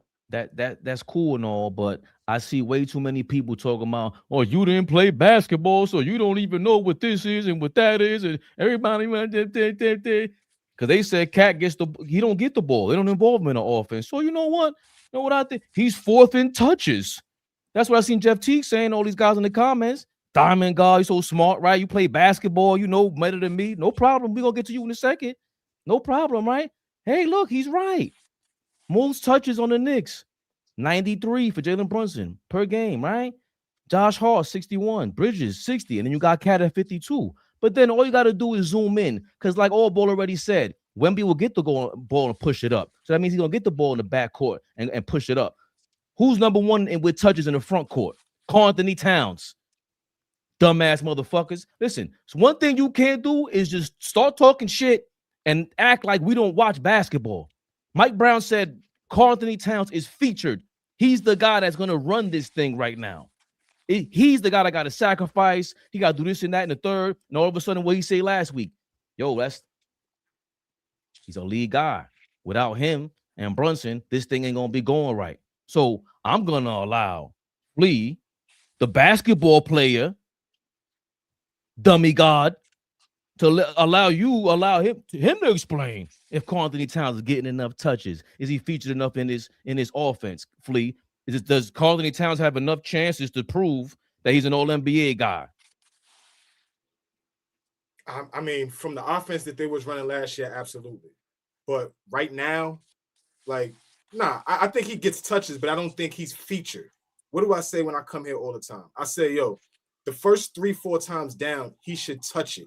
We should feature him. We should go right to him. No matter what his matchup is, go right to him. Because now we know we're going to start the game with you touching the ball. I feel like we should do that every game. Brunson is the guy that's going to get it no matter what. Whether he shoot, what did you just say? For the first 3 quarters, it don't matter what it looked like. But when that fourth quarter comes, we know, okay, we're going to go to Brunson. He's going to take us home. We're going to keep this game close. It's going to be a dogfight for the first 3 quarters. We get into the fourth quarter, and he's going to take us home. So do I feel like he gets enough touches? He gets enough opportunities to be effective. Yes. But do I think he's featured enough? Because at this point, we dealing with young niggas. Let's call a spade a spade. KG, they not like you, bro. They not like the 3 of us on the screen. They not like most of the people in the comments, the era that we grew up in, where toughness was a part of the fabric. Now you got to teach these niggas how to be tough. You got to teach these niggas to be assertive. We was like that just coming out the womb. It was different for us when we was coming up, especially on the basketball court. It was just very different. So the expectation that we have from this dude is not one of he's going to play with force all the time. The dude is talented. The dude is very, very, very, very talented. But he's also a finesse player. He's also a guy that coins himself as the best shooter of all time and not the best big of all time. Go figure, right? He's a guy that coins himself and plays like he's 6'4" instead of playing like he's 7'1", 265 pounds. So we got to stop with the expectation of being KG and playing like you Patrick Ewing. He's not them niggas. He's not. But in my opinion, I do not think we don't feature him enough for his confidence to be up here. So I disagree. The numbers say, yeah, he gets touches for sure. But he doesn't play with enough force to say, oh, yo, if y'all don't get KAT the rock, he's going to be pissed. He doesn't play like that. We need that from him sometimes because certain nights, who's going to – Mark Williams should be having like, he should be up the night before like, damn, how am I going to defend? Derrick Rose flu. Obviously, he's not Derrick Rose, but niggas used to get the flu. Like, shit, I got to guard this nigga tomorrow. I'm going to get sick. Coach, I ain't got it tonight, man. Let such and such play because I ain't got it tonight. It should be like that for some nights with Karl Anthony Towns. And niggas lick their chops when they see the Knicks is coming. So, real quick before AllBall goes, so do you agree with Paul Pierce that he doesn't want to be here? It's looking like because of what you're saying, or for whatever reason, he ain't happy here. I mean, niggas play again. This is the era we playing. Niggas play with body language as opposed to just opening their mouths. They're not gonna say nothing. They're gonna walk around sassy. So if you got an issue, nigga, speak up. Say what's on your mind, because it's clear you're not happy. I don't. This doesn't make you want the cookie cutter shit. Go back to Knicks Fan TV. Right here, we're gonna tell y'all what we see, and right here, what we see is a nigga don't look happy. He don't look happy. He's not playing with any joy. Talented niggas that play with joy own their matchups.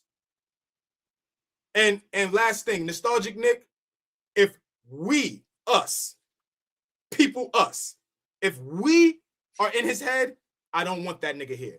He ain't mentally tough enough to play it.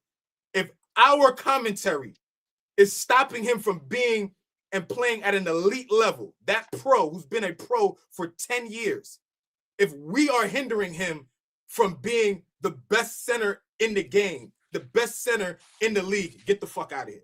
Go away. You're not mentally tough enough. I don't want to hear that shit about the fans don't love me, so I can't play. Are you shitting me? The fans don't love me, so that equates to me not playing up to my level?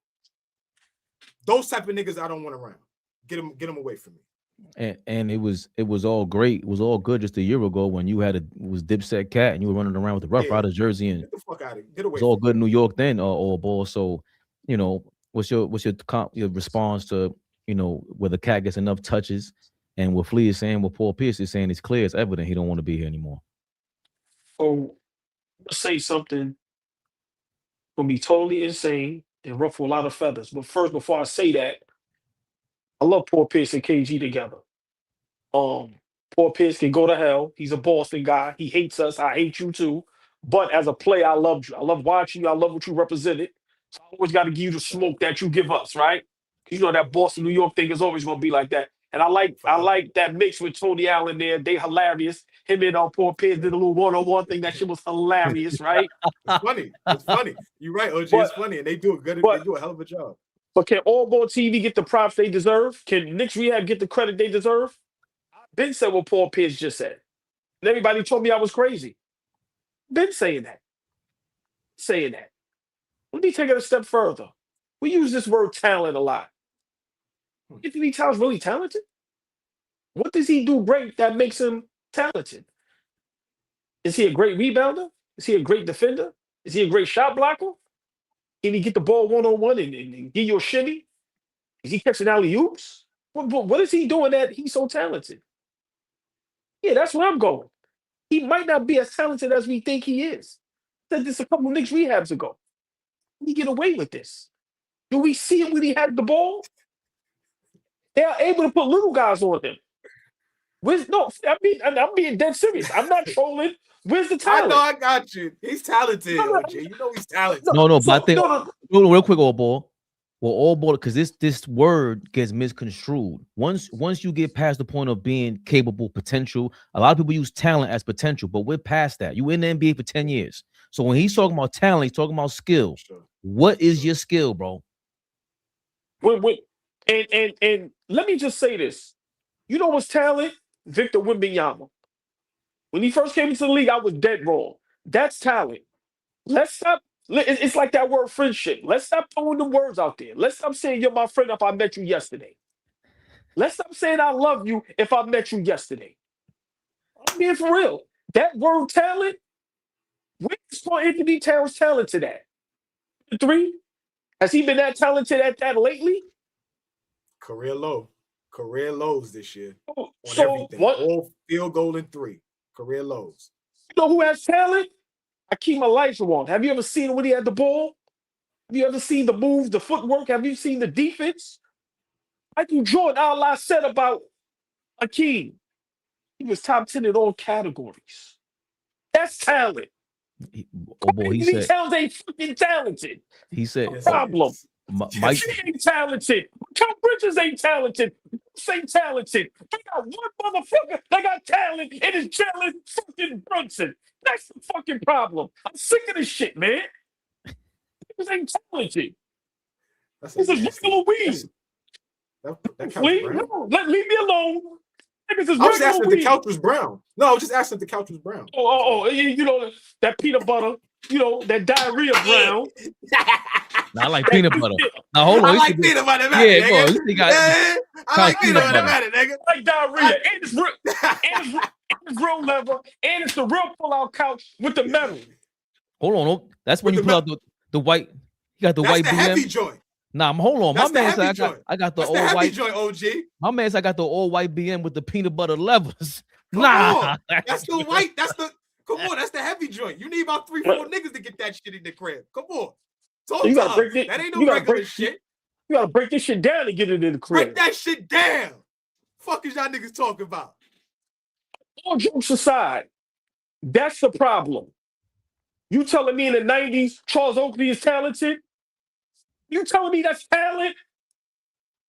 Or is it just toughness? That's the problem. These niggas ain't talented. We got a 15-man roster with one talent that's been carrying these motherfuckers since he got there. It's a fact. It's a fact. That's my problem, and I'm over it. We have my moment. Nobody has to agree, but you know what? The tail of the tape tells it all. Last season against Indiana in the conference finals, told it all. The other night against Phoenix, told it all. The other night against Detroit, told it all. Where's the talent? Everybody on that team that gets the ball, I cringe when they got the ball in their hand. Do y'all see KAT at the top of the key? His arms everywhere. Do y'all see when OG has the ball? Do y'all see when Bridges has the ball? He fades away when he shoots a free throw.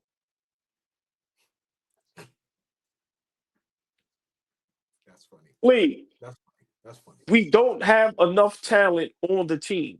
Do we have NBA players? Yes. Do we have talent? No. Do you see OKC? Do you see the talent? Do you see SGA? Do you see Jay Williams? Do you see Chet?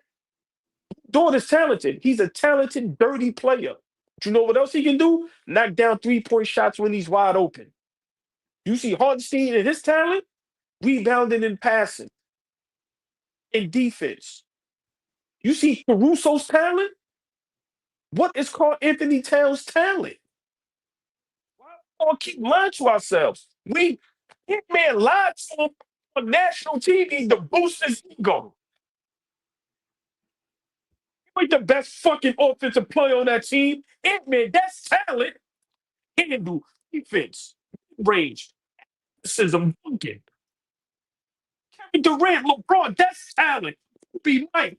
That's good. You kidding me? He's fucking talented. He's a big man that on occasions can shoot the three-point shot. He don't get in the post. He ain't got no post moves. He ain't got no footwork. He ain't got no handle. What talent are we talking about? Until we are honest about what Knicks and the players that the front office brings in here, we're going to be going through this for the next 40 years like we've been going through it for the last 40 years. We have an opportunity to get real talent. This Antetokounmpo is not happy in Milwaukee. You know what we're going to do?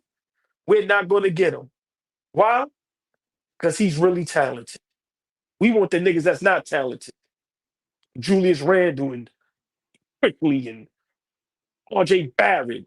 Niggas is all regular niggas. Go get some fucking talent. Then we could talk about talent.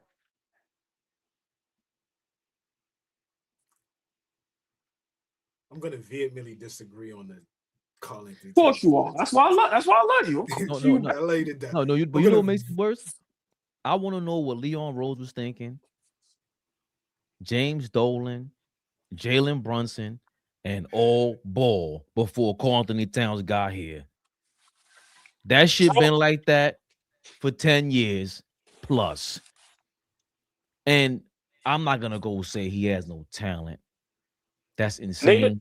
Name his talent. All right, let's have an honest conversation. We don't have to last for no 20 minutes. Let's have a 2-3 minute conversation. Okay, if I'm exaggerating, please explain to me. Just do me a favor. Give me the definition of talent, and then let's try to pertain it. Let's not conflate that. Don't, because we're gonna have 3 different definitions of talent. The chat gonna have definite. No. Hold on. What you said, plain and simple. Let's just keep this shit plain and simple. Simple and plain. Hold on. Simple and plain. My bad. Let's keep it simple and plain. 25 and 12 for a decade is not talentless. I'm sorry. It ain't talentless. How he got, hold on. We go. Hold on. I'm with you. Because I don't think we could talk about him not being talented. Like, that's insane. That's you frustrated. I got it, OG. I got it. No. Hold on, Fleet. What's the new thing I do now? Let's stay in the present. Not talk about 10 years ago. Talk about today, right now, where Karl Anthony Towns is talented. You said scoring the basketball, simple. Scoring the basketball, rebounding the basketball, pulling bigs away from the rim to allow Jalen Brunson to get into the lane. Like, there's things that the guy is talented at. We're not gonna sit here and act like he wasn't a great addition last year.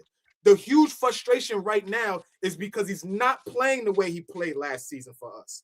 He is an all-NBA player. He is a perennial all-star level player. He is an extremely talented guy. The frustration right now is because of the lack of consistency with his talent. I got what you're saying. The frustration is there. I got it. I'm frustrated too with him. He's not consistently playing at a high level.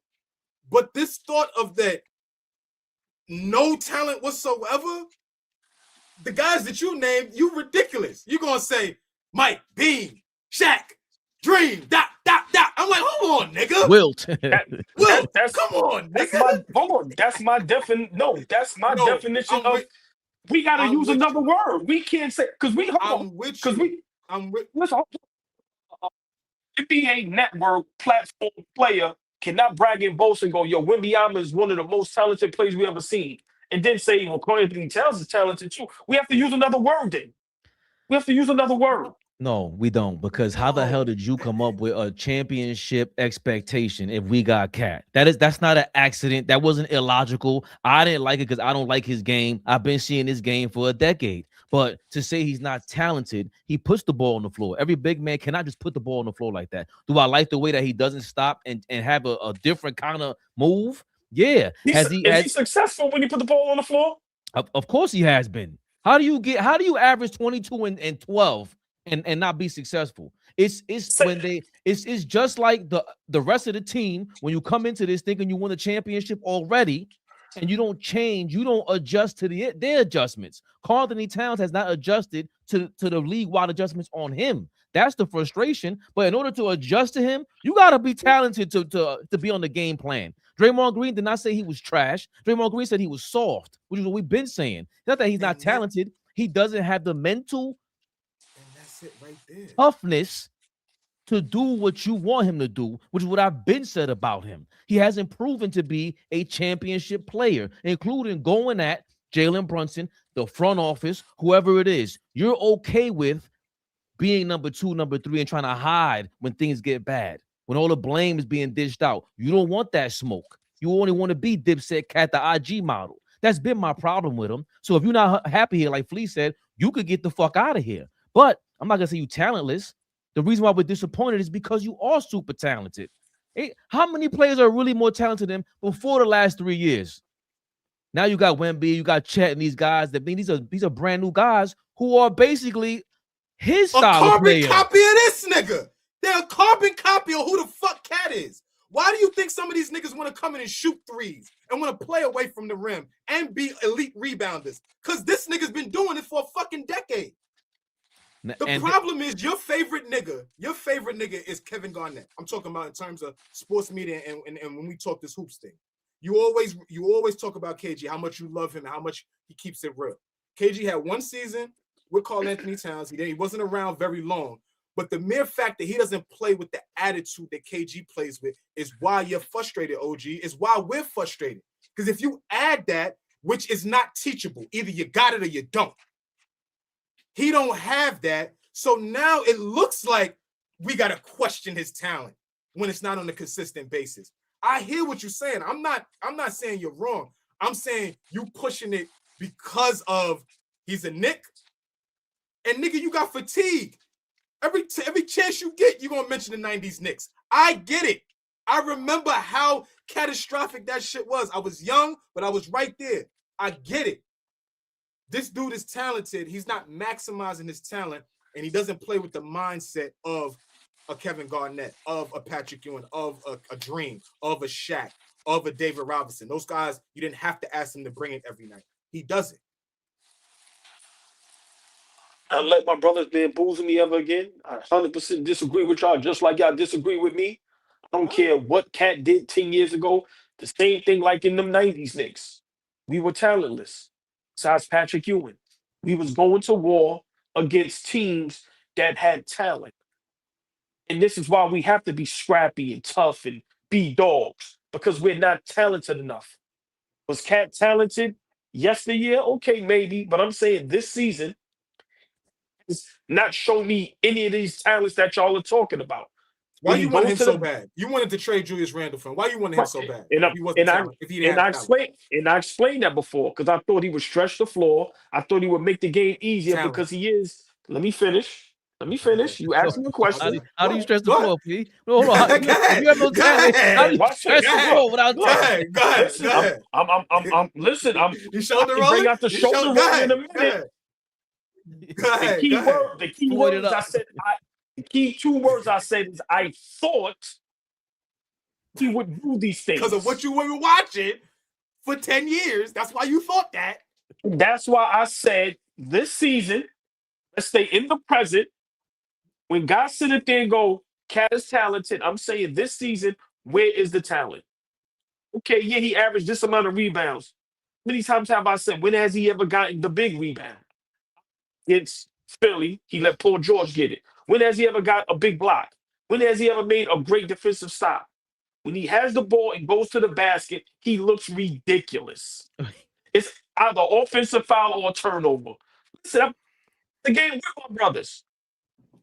I'm just saying for me, the world talent, we don't have enough talent when you look at the NBA today.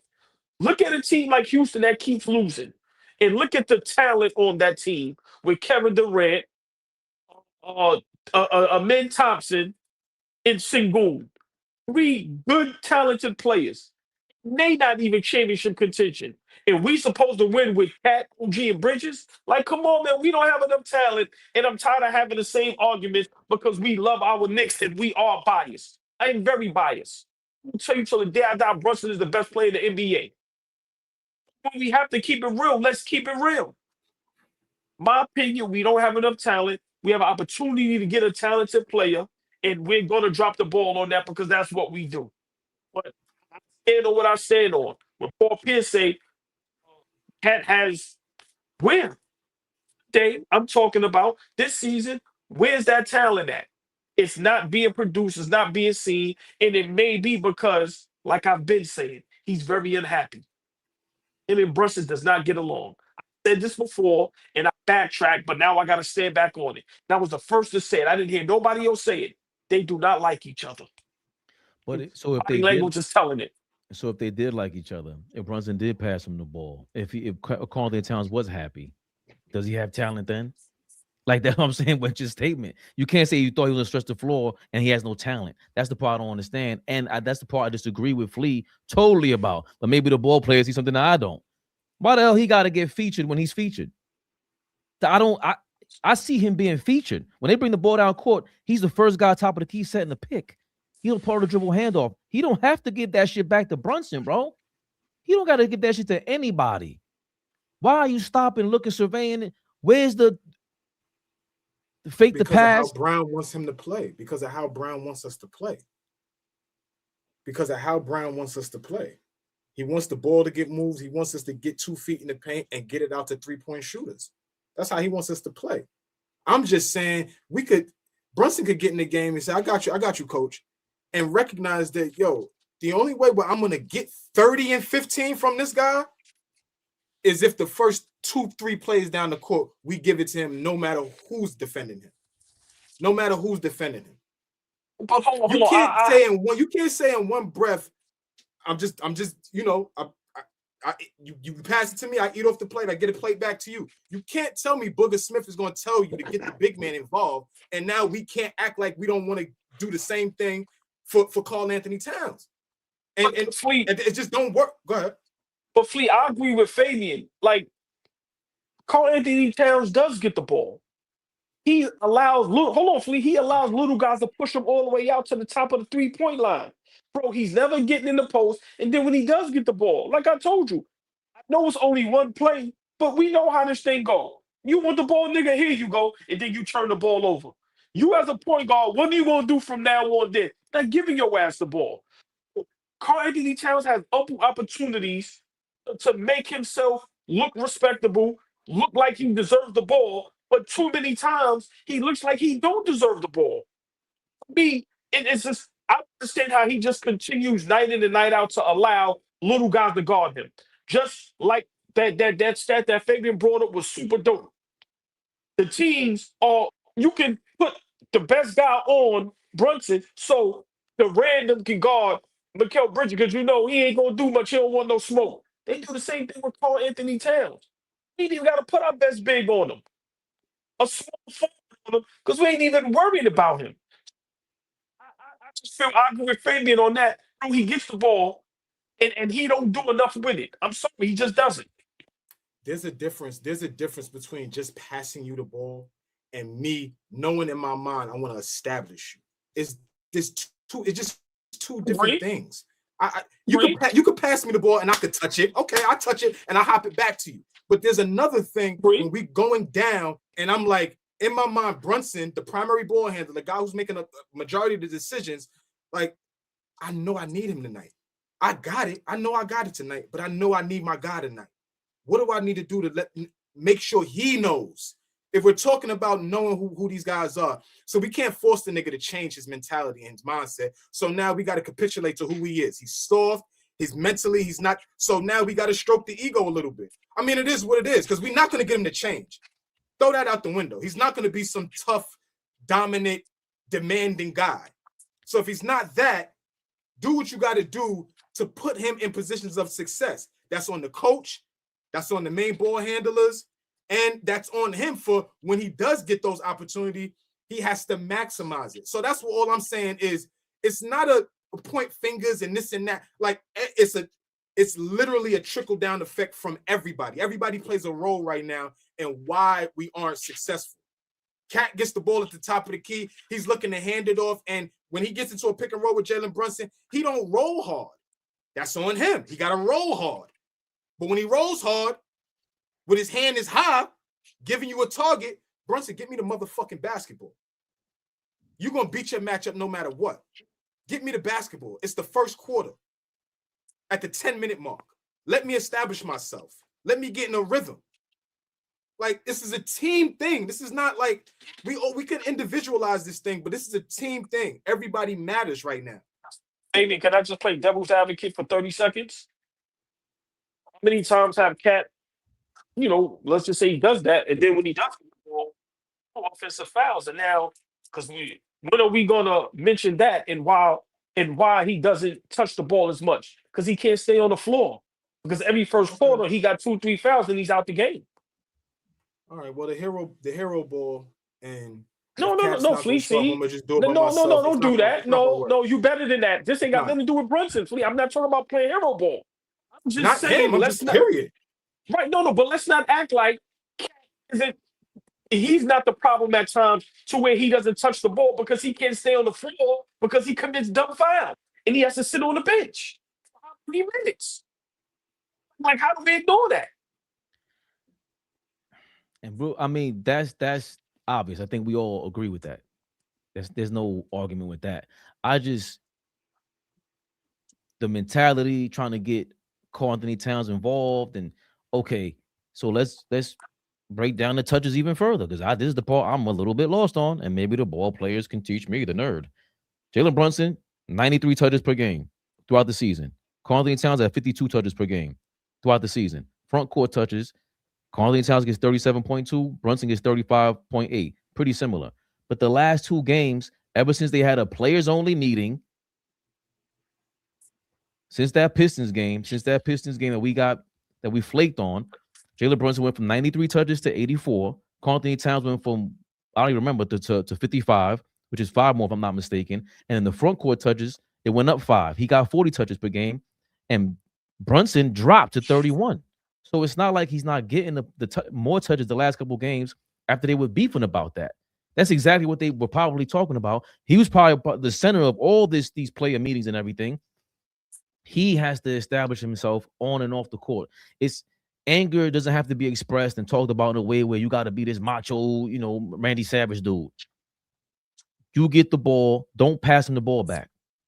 There's things you can do to really protest aggressively on the court. You ain't got to say nothing. They're gonna all understand, bro. We're all men at the end of the day. What are you gonna do? You scared to be yelled at? What are you scared of? I just don't. The opportunities for him, where people are complaining about that, dog. He don't bring the ball up, so he's not gonna get those touches. Brunson's touches went down, and we can visually see before even digging into the stats. We can see, they're trying to get this ball around the court. Against but the Clippers, it was like that. Against Phoenix, it was clear. Brunson fucked up at the end. We got on him about that earlier, but I just will always disagree about Karl-Anthony Towns having enough chances, not getting enough touches. So you're not getting enough touches. You're the second best player. You were number 1 draft pick. You got that contract, and you're okay with not getting enough touches and getting 6 points, 2 points the other game, shooting 4 shots, 1 rebound. You're just okay with this. You're gonna let everybody, you're not gonna let nobody know but your girl. Who are you bitching at? There has to be some sort of complaint with him, man. I don't understand the defense of it, Flea. I think he's been featured enough, and when you don't get featured enough, you will protest in a way where it's like, bro, I'm gonna take the ball. I'm gonna hog it. And I get it. The Kobe comparison is far-fetched. That's a different kind of personality. He's a one-of-one personality. Ain't nobody like him. But we see that happen throughout the league. So, Sengun and KD were going back and forth about that recently. DeAndre Ayton had the balls to bitch about not getting the ball. And then he started getting the ball and looked like straight bummage. Luka Doncic said, I'm better off with Jackson Hayes going down the stretch. But at least DeAndre Ayton had the nuts to say, man, give me the ball, man. I think I could do something. Like Karl-Anthony Towns, I think if he does that, it changes everything. And again, it got to be his way. It can't be our way because we're lunatics. I didn't play basketball. Go ahead, OG. Just my last point. There is a problem in the locker room, and so far, 2 players, Jeff Teague and Paul Pierce, are seeing what we're seeing. They both asking, "Hey, man, he don't look happy. What's going on? Something is obviously wrong, and if this problem doesn't get fixed, this is what Knicks Rehab is going to be like after every Knicks game. We need to fix this problem." Hey, listen, I'm gonna just go back to what I said at the beginning. This is a team thing now. This ain't just an individual player thing now. Obviously, individual players need to be playing better, but this is a team-wide thing now, from the coach down. Like, we got to reestablish what we like to do, what we're best at. It's clear as day. We desperately need Josh Hart back. He'll add something to this, right? He'll add another component to what we do, and he's an important component to what we do. I think he's important to how we play as a team. So, obviously, we're not giving up on the Knicks. It's still early. It's January. There's a lot of basketball left to play, but all we could do is hold them accountable from a game-to-game basis. We cannot act like and just think about what happened in the playoffs last year. Playoffs last year is over with. I don't give a fuck about the last year's playoffs. That's gone, and it's not coming back. The only thing that's coming in front of us is the playoffs this year. And that's why we're concerned about what niggas are doing right now. Like, be logical, y'all. Be logical. That's how this thing works. We're going to critique them on a game-to-game basis. When we create good habits and consistency, we could take a step back and look at what the product is looking like. But right now, the product don't look good. It doesn't look good. And it's causing for concern. Flat out. Also, to let go of that stat, Carlton Towns is like by far he averages like 0.4 points per touch, like, and Brunson's like 4th on the team. Yes, he should get the ball more.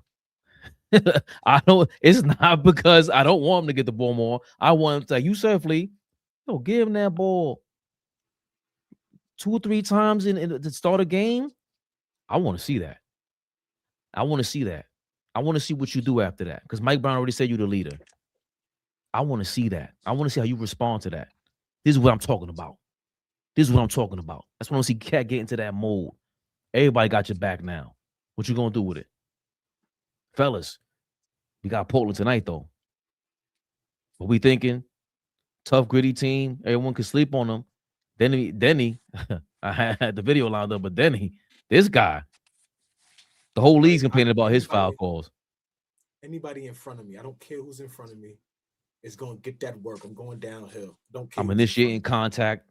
Nobody could guard me. Who the fuck talks like that on the Knicks? But anyway, like, that's the type of confidence you want a nigga to have. And the way they playing basketball right now, they've won 5 in a row. I don't know what we're gonna do this evening. I'll leave it like that. I don't know. I don't give a fuck if Portland's a bad team. So what? Niggas is playing good basketball right now. We'll see what the Knicks do. We said the same thing before the Phoenix game. Portland's not as good as Phoenix, but they beat a lot of teams the last several years because they beat up on the perimeter. They get a lot of steals. They're active. They will rip you. So with our flaws that we don't have anybody to bring the ball up, they will expose the shit out of that. Them young boys do not play. The kid Tamani Kamara, we know, is going to go guard Jalen Brunson today. That's another kid, outstanding defender. I think he was all defensive first team last year. Denny this is what I'm talking about with Denny, Avdia. He's unapologetic about his game. I don't even think about them foul calls, man. I don't play to play. I don't play for foul calls. I play to win. I'm just trying to score. I don't fuck what y'all talking about. And I'm gonna keep doing it. OG, we paying attention to shit, right? We see all the shit. Denny Avdia is leading the league in free throws attempted per game, and I think free throws taken total free throws, right? So playing out of his mind, I think he won Western Conference Player of the Week or Player of the Month, one of the two. Who on the Knicks right now, at this present moment, in the hotel, on the way to Portland, who on the Knicks right now is saying, I'm shutting the water off on that? I don't give a fuck how many points I score tonight. I don't care what I do on the offensive end tonight. That is getting shut off. Who on the Knicks is doing that? Who's going to take that personal tonight? Nobody. That's the problem. Nobody. That's the problem. That's the problem right there. But, we got guys with a whole lot of talent. We should be fine. This is true. I'm looking forward to us barely winning tonight. And I won't be surprised if we lose. Just being honest, it's on the road. And, nobody's scared of us. Nobody respects us. We have beef and turmoil in the locker room. Guys on the floor don't look happy. They're not playing together. They're not playing as a unit. So, I think until we fix these problems, we're liable to lose, every game, no matter what the talent is. Because, we're not playing great basketball. We definitely ain't playing good defense. I'm not going to even say great defense. We're not playing good defense. I'm not going to even let alone try to say great. So I just think, we have a major problem. And until it gets fixed, some of these wins, it's going to be coming down to the wire, like a Phoenix. When you got the ball, you are the top, you down one, and it's like, mental fatigue or the physical fatigue. If you can't fight through that, you're going to get picked apart. So I think tonight is a very dangerous game. And if we lose this game, listen, I said at the beginning of the season, Mike Brown will get fired if this continues to go like this at the end of the season. Listen, Flea, I understand, but let's be honest. If you can't get your guys up, if we continue to keep having these bad third quarters, If you can't get your players to get to get on the same accord, then what the fuck are you doing? So for me, I'm good, Fabian. I'm sorry. Nah, with you saying that, I don't want to forget LaMelo Ball versus Charles Lee is becoming a big deal in Charlotte. And I think he benched LaMelo Ball. LaMelo Ball came out and held himself accountable. But then I seen a video with a whole bunch of Hornets fans saying, man, Charles Lee is trash. Get him out of here. So to your point, will there They be just won by 55 points last night. they smoked Utah. Yeah, that was ridiculous. So LaMelo, who we've been saying before Knipple was there was no seriousness from him. But ever since he got there, it's almost like Knipple makes him want to play, or he's excited about playing basketball. And Charles Lee's first time head coach. He came off the Boston Celtics bench. He has some experience. He went to Bucknell, was a Flea.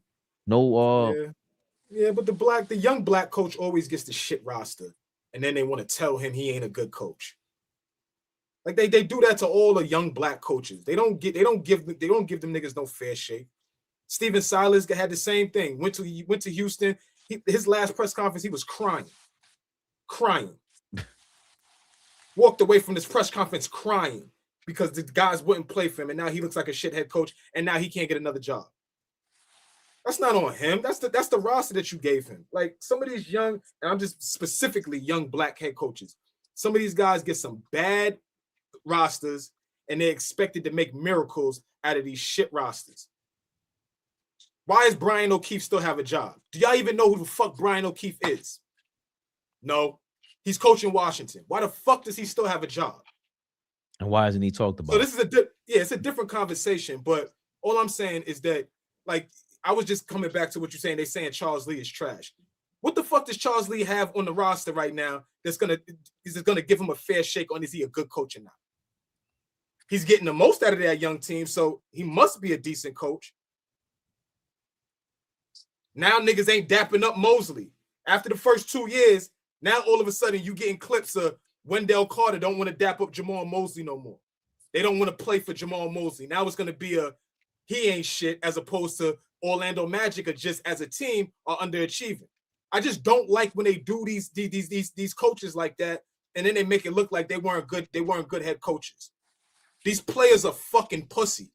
I hate using that term, but that's how they act. They don't play with enough toughness nowadays, and then these coaches get scapegoated.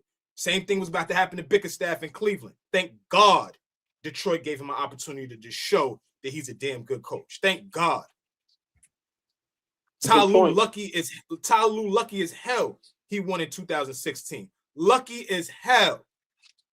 Because if he didn't and didn't go to the finals back-to-back years after that, Ty Lue wouldn't have a job either. No, but that JD, just to give you your props, I ain't even got to respond. That JD Bickerstaff, what you just said, to me, that sums it up. And that was a great point. That was a hell of a great point. And I agree, Fabian even said, these things aren't spoken about. You know how it is, man. They scared to speak about that. Listen, people worry about their money, how they look, and they worry about everything else. Nobody's trying to be honest. Nobody's trying to have substance. Nobody's trying to have no morals. Like, these people just want to be rich and famous. And some people don't even want to be rich. They just want to be famous. So nobody's going to speak the truth. But everything you said, which was great, that JB was 100% correct. Luckily, Detroit gave him a shot. And now you see the type of coach that he is. So that was a great point. I was going to give you props on that. Appreciate you, OG. Only thing about that is for every JB and whoever, you got a Doc Rivers. For sure. For sure. Like he's in the class by himself. Like, hold on, because nigga know where the bodies. Nigga know where the bodies is at. I understand what you're saying, and before that was Adrian Griffin. So I understand what you're saying, and they fired Budenholzer. They fired Frank Vogel. They fired white guys too. Earl Watson had Devin Booker early. Earl Watson said Devin Booker going to be the best two guard in the league. But they got Earl out of there. I don't see it the way you see it, because they replaced Ime with Joe, with Maz. Like, I don't see that. Keep going. How many times can we say that? How many times can we say that? That's a great example. How many of those? How many do we have? Monty Williams with JB Bickerstaff. Like, we could. I'm saying it's championship. No, championship. I feel You mean I feel no? Oh yeah, because I'm saying Joe. I'm moving the goalpost, but I'm with yes, you. I feel because I understand what you're saying. Maybe it was a reaction, and maybe that's how a lot of people have felt for decades. But present day, like I don't like that Orlando's not gonna give Mosley a dap, and they tired of him. When I told you from listen, I don't know how much better Paolo got, and that's a him thing. That's not Mosley's fault. Put what position he gonna put you on the court when you can't? Mosley will be the scapegoated coach. And they should be talking about how Paolo, what the fuck are you doing on the court, bro? I don't see no difference from you now and 3 years ago. You the same guy. What they said his name is PB No J. Did y'all see that on Twitter? No. Somewhere they said PB No J. Who is that? Paulo Banchero No J. Like, I'm seeing that now. Junior, like, okay. But it's just one thing y'all missing, and I'm gonna just leave it. No, PB No J. No J. No right. I jumper. get it. Yeah. I'm sorry, I was a little y'all slow. with the coaches thing. Y'all both made great points, but Fabian, the difference between, like you said, the other guys get fired, they get jobs right away. The other niggas, the booty. So that's why I'm saying, Nick, I saw somebody said don't bring race into it. That's why I bring race into it. Because that white coach Frank Vogel, who ain't done shit, he gonna get a job over and over and over again until he gets the championship with the Lakers. He gonna get a job. Fuck is he done? No. Where is he at? Where's he at right now? Jobless. But how many opportunities he get? Indiana, Orlando was shit. Yes. Then he was in Phoenix. That was shit. One successful spot after Indiana, and he still gets shot after shot. Thank you, mid-range hopes. Lloyd Pierce, the first coach that Trae Young got fired. Why can't he get another head coaching job? He got to sit next to Rick Carlisle now. Who did they replace him with? Good coach. No. Who did they replace him with? Who did they replace Lloyd Pierce with? Who did they replace Lloyd Pierce with? And they got him out of there fast too, Nate McMillan. Okay. And they got him out of there fast too. So all I'm saying is that stop this, man. It's not like 30 years ago, bro. I was tired of seeing Mike Fratello on new teams. I was tired of seeing. I'm just saying, the people I'm tired of seeing. I don't think I can't say the same thing anymore. I just can't. Okay. And even maybe bigger staff replace Monty Williams. Like it's a lot of it's going on. Atkinson, that's just a happenstance to me. Mike Brown has gotten a chance at the chance too. Bro, no. I know I just tried to start some mess, but the other guys, they get jobs back to back to back. These are like, bro, look at Sam Cassell. Like, look at certain guys that's like they're not even getting looked at to get a job. No, listen, I just got to be honest. I leave it alone. But where do these guys get? Like, I didn't expect Mosley, JB Biggest. I know JB Biggestaff, his pops was in the game. Mike Brown, where did he come? I think it's a way different. Is it perfect? No. Is it still? I seen Steve Nash get hired and flamed. We were flaming Steve Nash from beginning to end. That was not cool. In New York, flamed. We flamed his ass. JJ Redick is either a laughing stock. We're laughing at him, and he's starting to become a real time laughing stock. That was going to be the my niggas get demoted. They get demoted before they get another opportunity. Yeah, there's a few diamonds in the rough. Yeah, JB Bickers. What the fuck did Mike Brown have to do before he got another coaching opportunity in Sacramento? Sit his ass next to Steve Kerr for 10 years, damn near, before he got another opportunity. Like nah, they don't do these black head coaches the same way they do white. Sorry. Do you consider Derek Fisher a brother? He coached the Knicks. Well, we never got another job after that, and he shouldn't. No, never got another one. And he shouldn't. Right. He should not. Like, I'm with you, but some of these guys, who's the guy you mentioned for the Wizards? Well, Brian, the white boy right now, Brian O'Keefe, but he ain't doing it. Horrible. I'm tired of, what was the old Celtics coach that he coached Philly after that? O'Brien? Remember, he used to have them jacking three? Yeah. Got rid, done. Ain't seen him since. A lot of guys have been shipped off the reservation, and I'm very proud of that. I think we're in a new era is all I'm saying. It's not anywhere near what it was. That's a good point. Right. But I don't think we're Willie Green at now. I don't think nobody is saying that it is nowhere near like that. Goodbye, Willie. He was in New Orleans, had them playing good basketball. They finally good basketball. Yo, Willie Green had them competing, man. He made the playoffs with them as the head coach. He did. Oh, listen, I was gonna say a name and fuck it up. Listen, I was gonna say a name. JJ Redick. Big shot. I was gonna say it and really roll the dice on this one. I was gonna really say, a little Portland name. I was gonna really fuck this shit up, Lee. He fucked that up. Oh, it ain't about his coaching. It ain't about. Well, hold on, because Splitter got them niggas playing way better than that nigga had them playing. No. Wait. Billups did not. Whatever they got going on right now, Billups set that up. That's not what came out in the news is basically, bro, we're tanking. That was not Billups' fault. We all praise Chauncey Billups. I saw how them boys, they guard you in the perimeter. Thiago don't have them playing in tank mode. Thiago has them playing in, we might be in the play-in. Because he's allowed to play them now, more so. But you still, if you look at their injury report, it's still a little suspect over there in Portland. Why? Because Scoop bum ass not playing? No. What? Damn. Maybe. My bad for trying to get. No. I'm just gonna say, just the point with that is, me, the greatest example is JJ Redick. No brother's gonna get a Lakers head coaching job straight from YouTube. Get to the first round in the playoffs and win one game with LeBron and Luka, and you still have a job. Another coach would have been fired.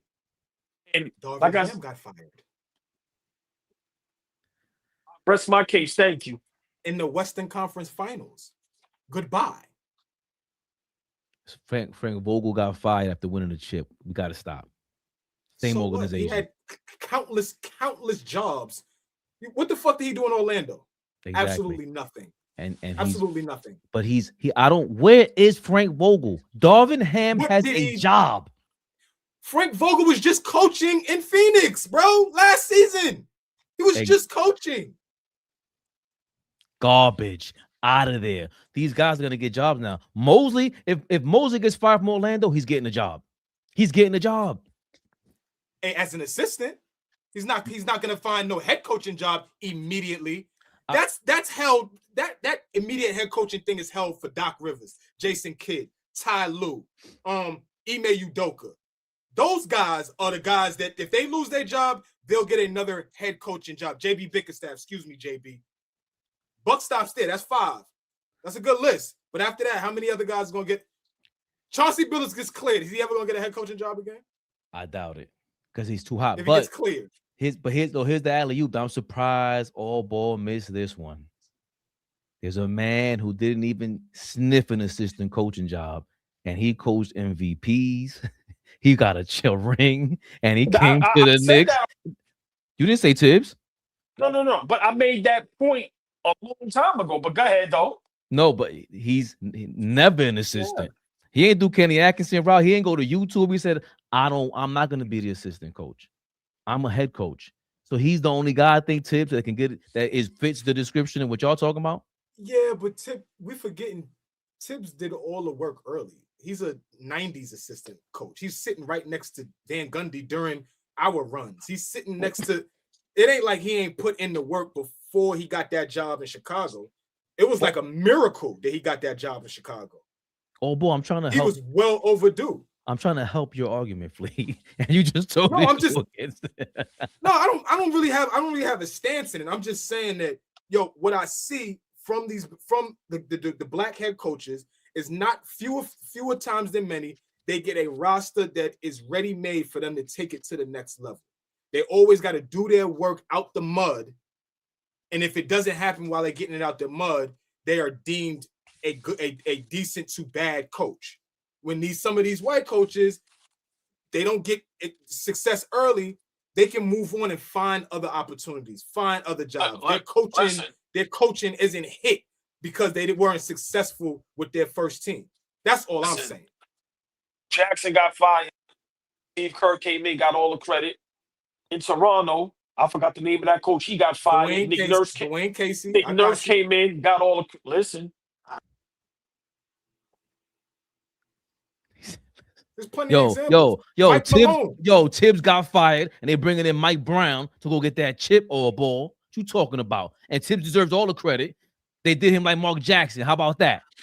Yeah, and Flea's been talking about this for 2 years, but you ain't want to listen. You scapegoating Mike Tall Thibodeau, and they brought Mike Downtown Brown. I don't know where. Taking Tibbs credit, huh? Boogie Cousins, bitch. Boogie Cousins bitch ass just folded and quit on Mike Malone. You know what Mike Malone? You know what opportunity Mike Malone got? He went and coached the Denver Nuggets, and now he's a championship level coach. And he got to coach arguably the best center of all time in some people's eyes coming up now. All I'm saying, man, niggas, when you look when it's different. I don't give a fuck with nobody. I'm not arguing. What you said, argue with the fucking wall. Don't argue with me. I'm not arguing with none of you niggas about that. It's a very solid surface you tapped over. That's a great work you did. It's a wall. Argue with that shit. Don't argue with me. Plenty of examples. Wrap us up, Ray. All right, it's getting tiring. I'm sorry. You had a little racially inspired debate. Do we do enough? You stupid. You stupid too. I'm ready to call everybody stupid now. Get me out of here, Ray. Get me out of here, Ray. As conscious, thank you for your $2. Bucks got Miles Turner. They're not taking KAT for him. That's funny. That's funny. Oh, John Castiglione. Appreciated $10. I respect the hustle and your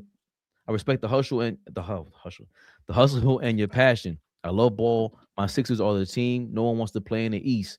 For a team with plenty of former college teammates, you lack that brotherhood feeling. I see what you did there, Philly fan. City of brotherly love. That's what you've been harping on. If you brothers, you fight. True. You balk on me, get the furniture moving like Flea claims he gonna do with me. Not happening. Not happening. I fight dirty. I like to call her Scully. That's all I want. You going nice? Nike Scully.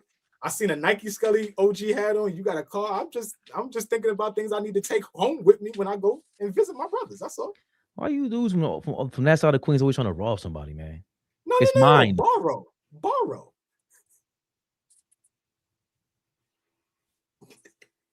James Carter, thank you for your $5.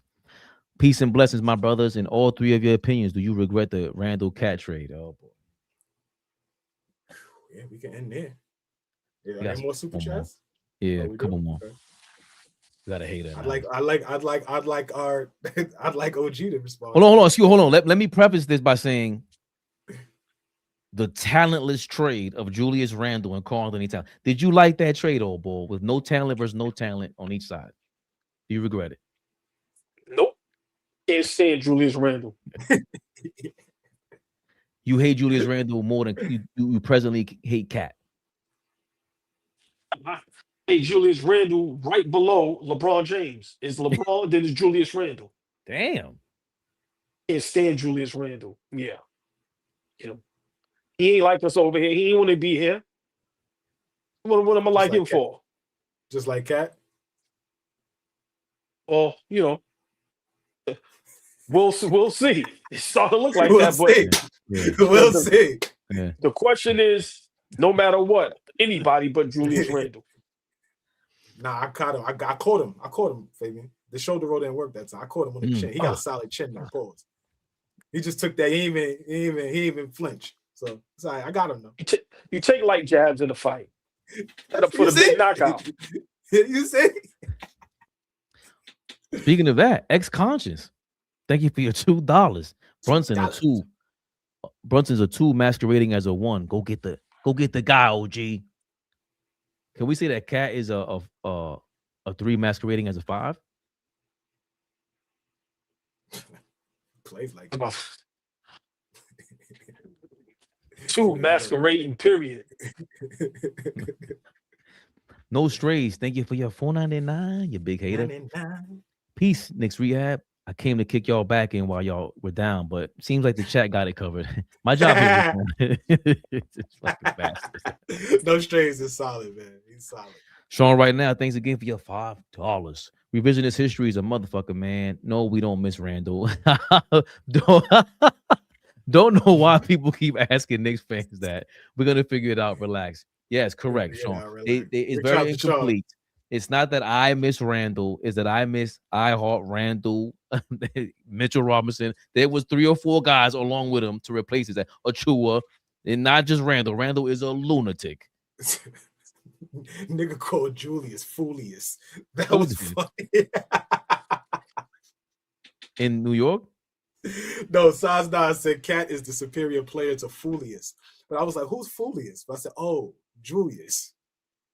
Yo, Cash, what I do to you? What made you believe I don't know how to spell masquerading? And you had spell check before you type that in there. Get the fuck out. Yeah, go to hell. Go to hell, Cash. I don't know how to spell it. And guess what? I don't give a fuck. Who cares? What time is the game? 6 o'clock or right? Yeah. Yep, 6 p.m. 5 your time. 6 the right the way these NBA games start.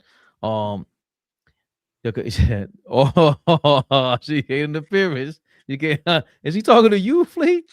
I don't know, but I had smoke for her about 2 hours ago. She's just popping up now. But she said we got KAT for clicks. No, we gonna kick KAT back in every time he don't show up. That's what we doing. La Tory B, what up? What up, girl? Tory B, thank you for the love as always. Couldn't have been anywhere else. Are we going live after the game? All Ball Spaces at all. So we'll see you guys tomorrow. No, that face wasn't for that. That face was just like, yo, depending bro, on how like, I fit, yeah. These dudes is annoying, bro. Like, so at this point, it's sad, but it's like, I'm not even excited for this game tonight. So it's just that's just my face. But listen, it's up to y'all. We can go remember it'll be 8:30, 9 o'clock. So that ain't bad. Why? Let's rip the Band-Aid on. Why wait till tomorrow for the disaster? Let's get that shit over with. But it's up to my brothers. It don't matter to me. I'm up. It's NFL playoffs. I ain't gonna sleep no time soon. So, I mean, it's up to y'all. Yo, Flea, and all, but we gotta make this hoodie, man. I'm sorry, Tory B. Plural hoodies. Hoodies. Hold on. Let me do that correctly because now I see she must have changed her, what they call it? Avatar. Right. So the beautiful, the lovely, the extravagant, the sexy, exquisite, the elegant. Tory B, what up, baby? She said she on a cruise right now. She cruising. Word? Talking about. I think that's what she said in the comments. When we're cruising together, memories up. See, y'all know nothing about that. Let me chill. Hold on. You going with the original? Or you going with? What you talking about? Okay. Going with Smokey every time. But rest in peace to the legend, D'Angelo. Listen, one of the greatest artists to ever do it. But goes with the originals, man. I'm sorry. Baby, let's cruise. How about you, please? I'm about to blast that as soon as I get off that. As soon as I get off here, yeah. I can play that. That's a classic. I can play that. It's Sunday. Feel good music. Easy like Sunday morning. You see what was it, Sunday service with AllBall? I see somebody say that. That was a nice little name. Smoke is your grandpa's AllBall.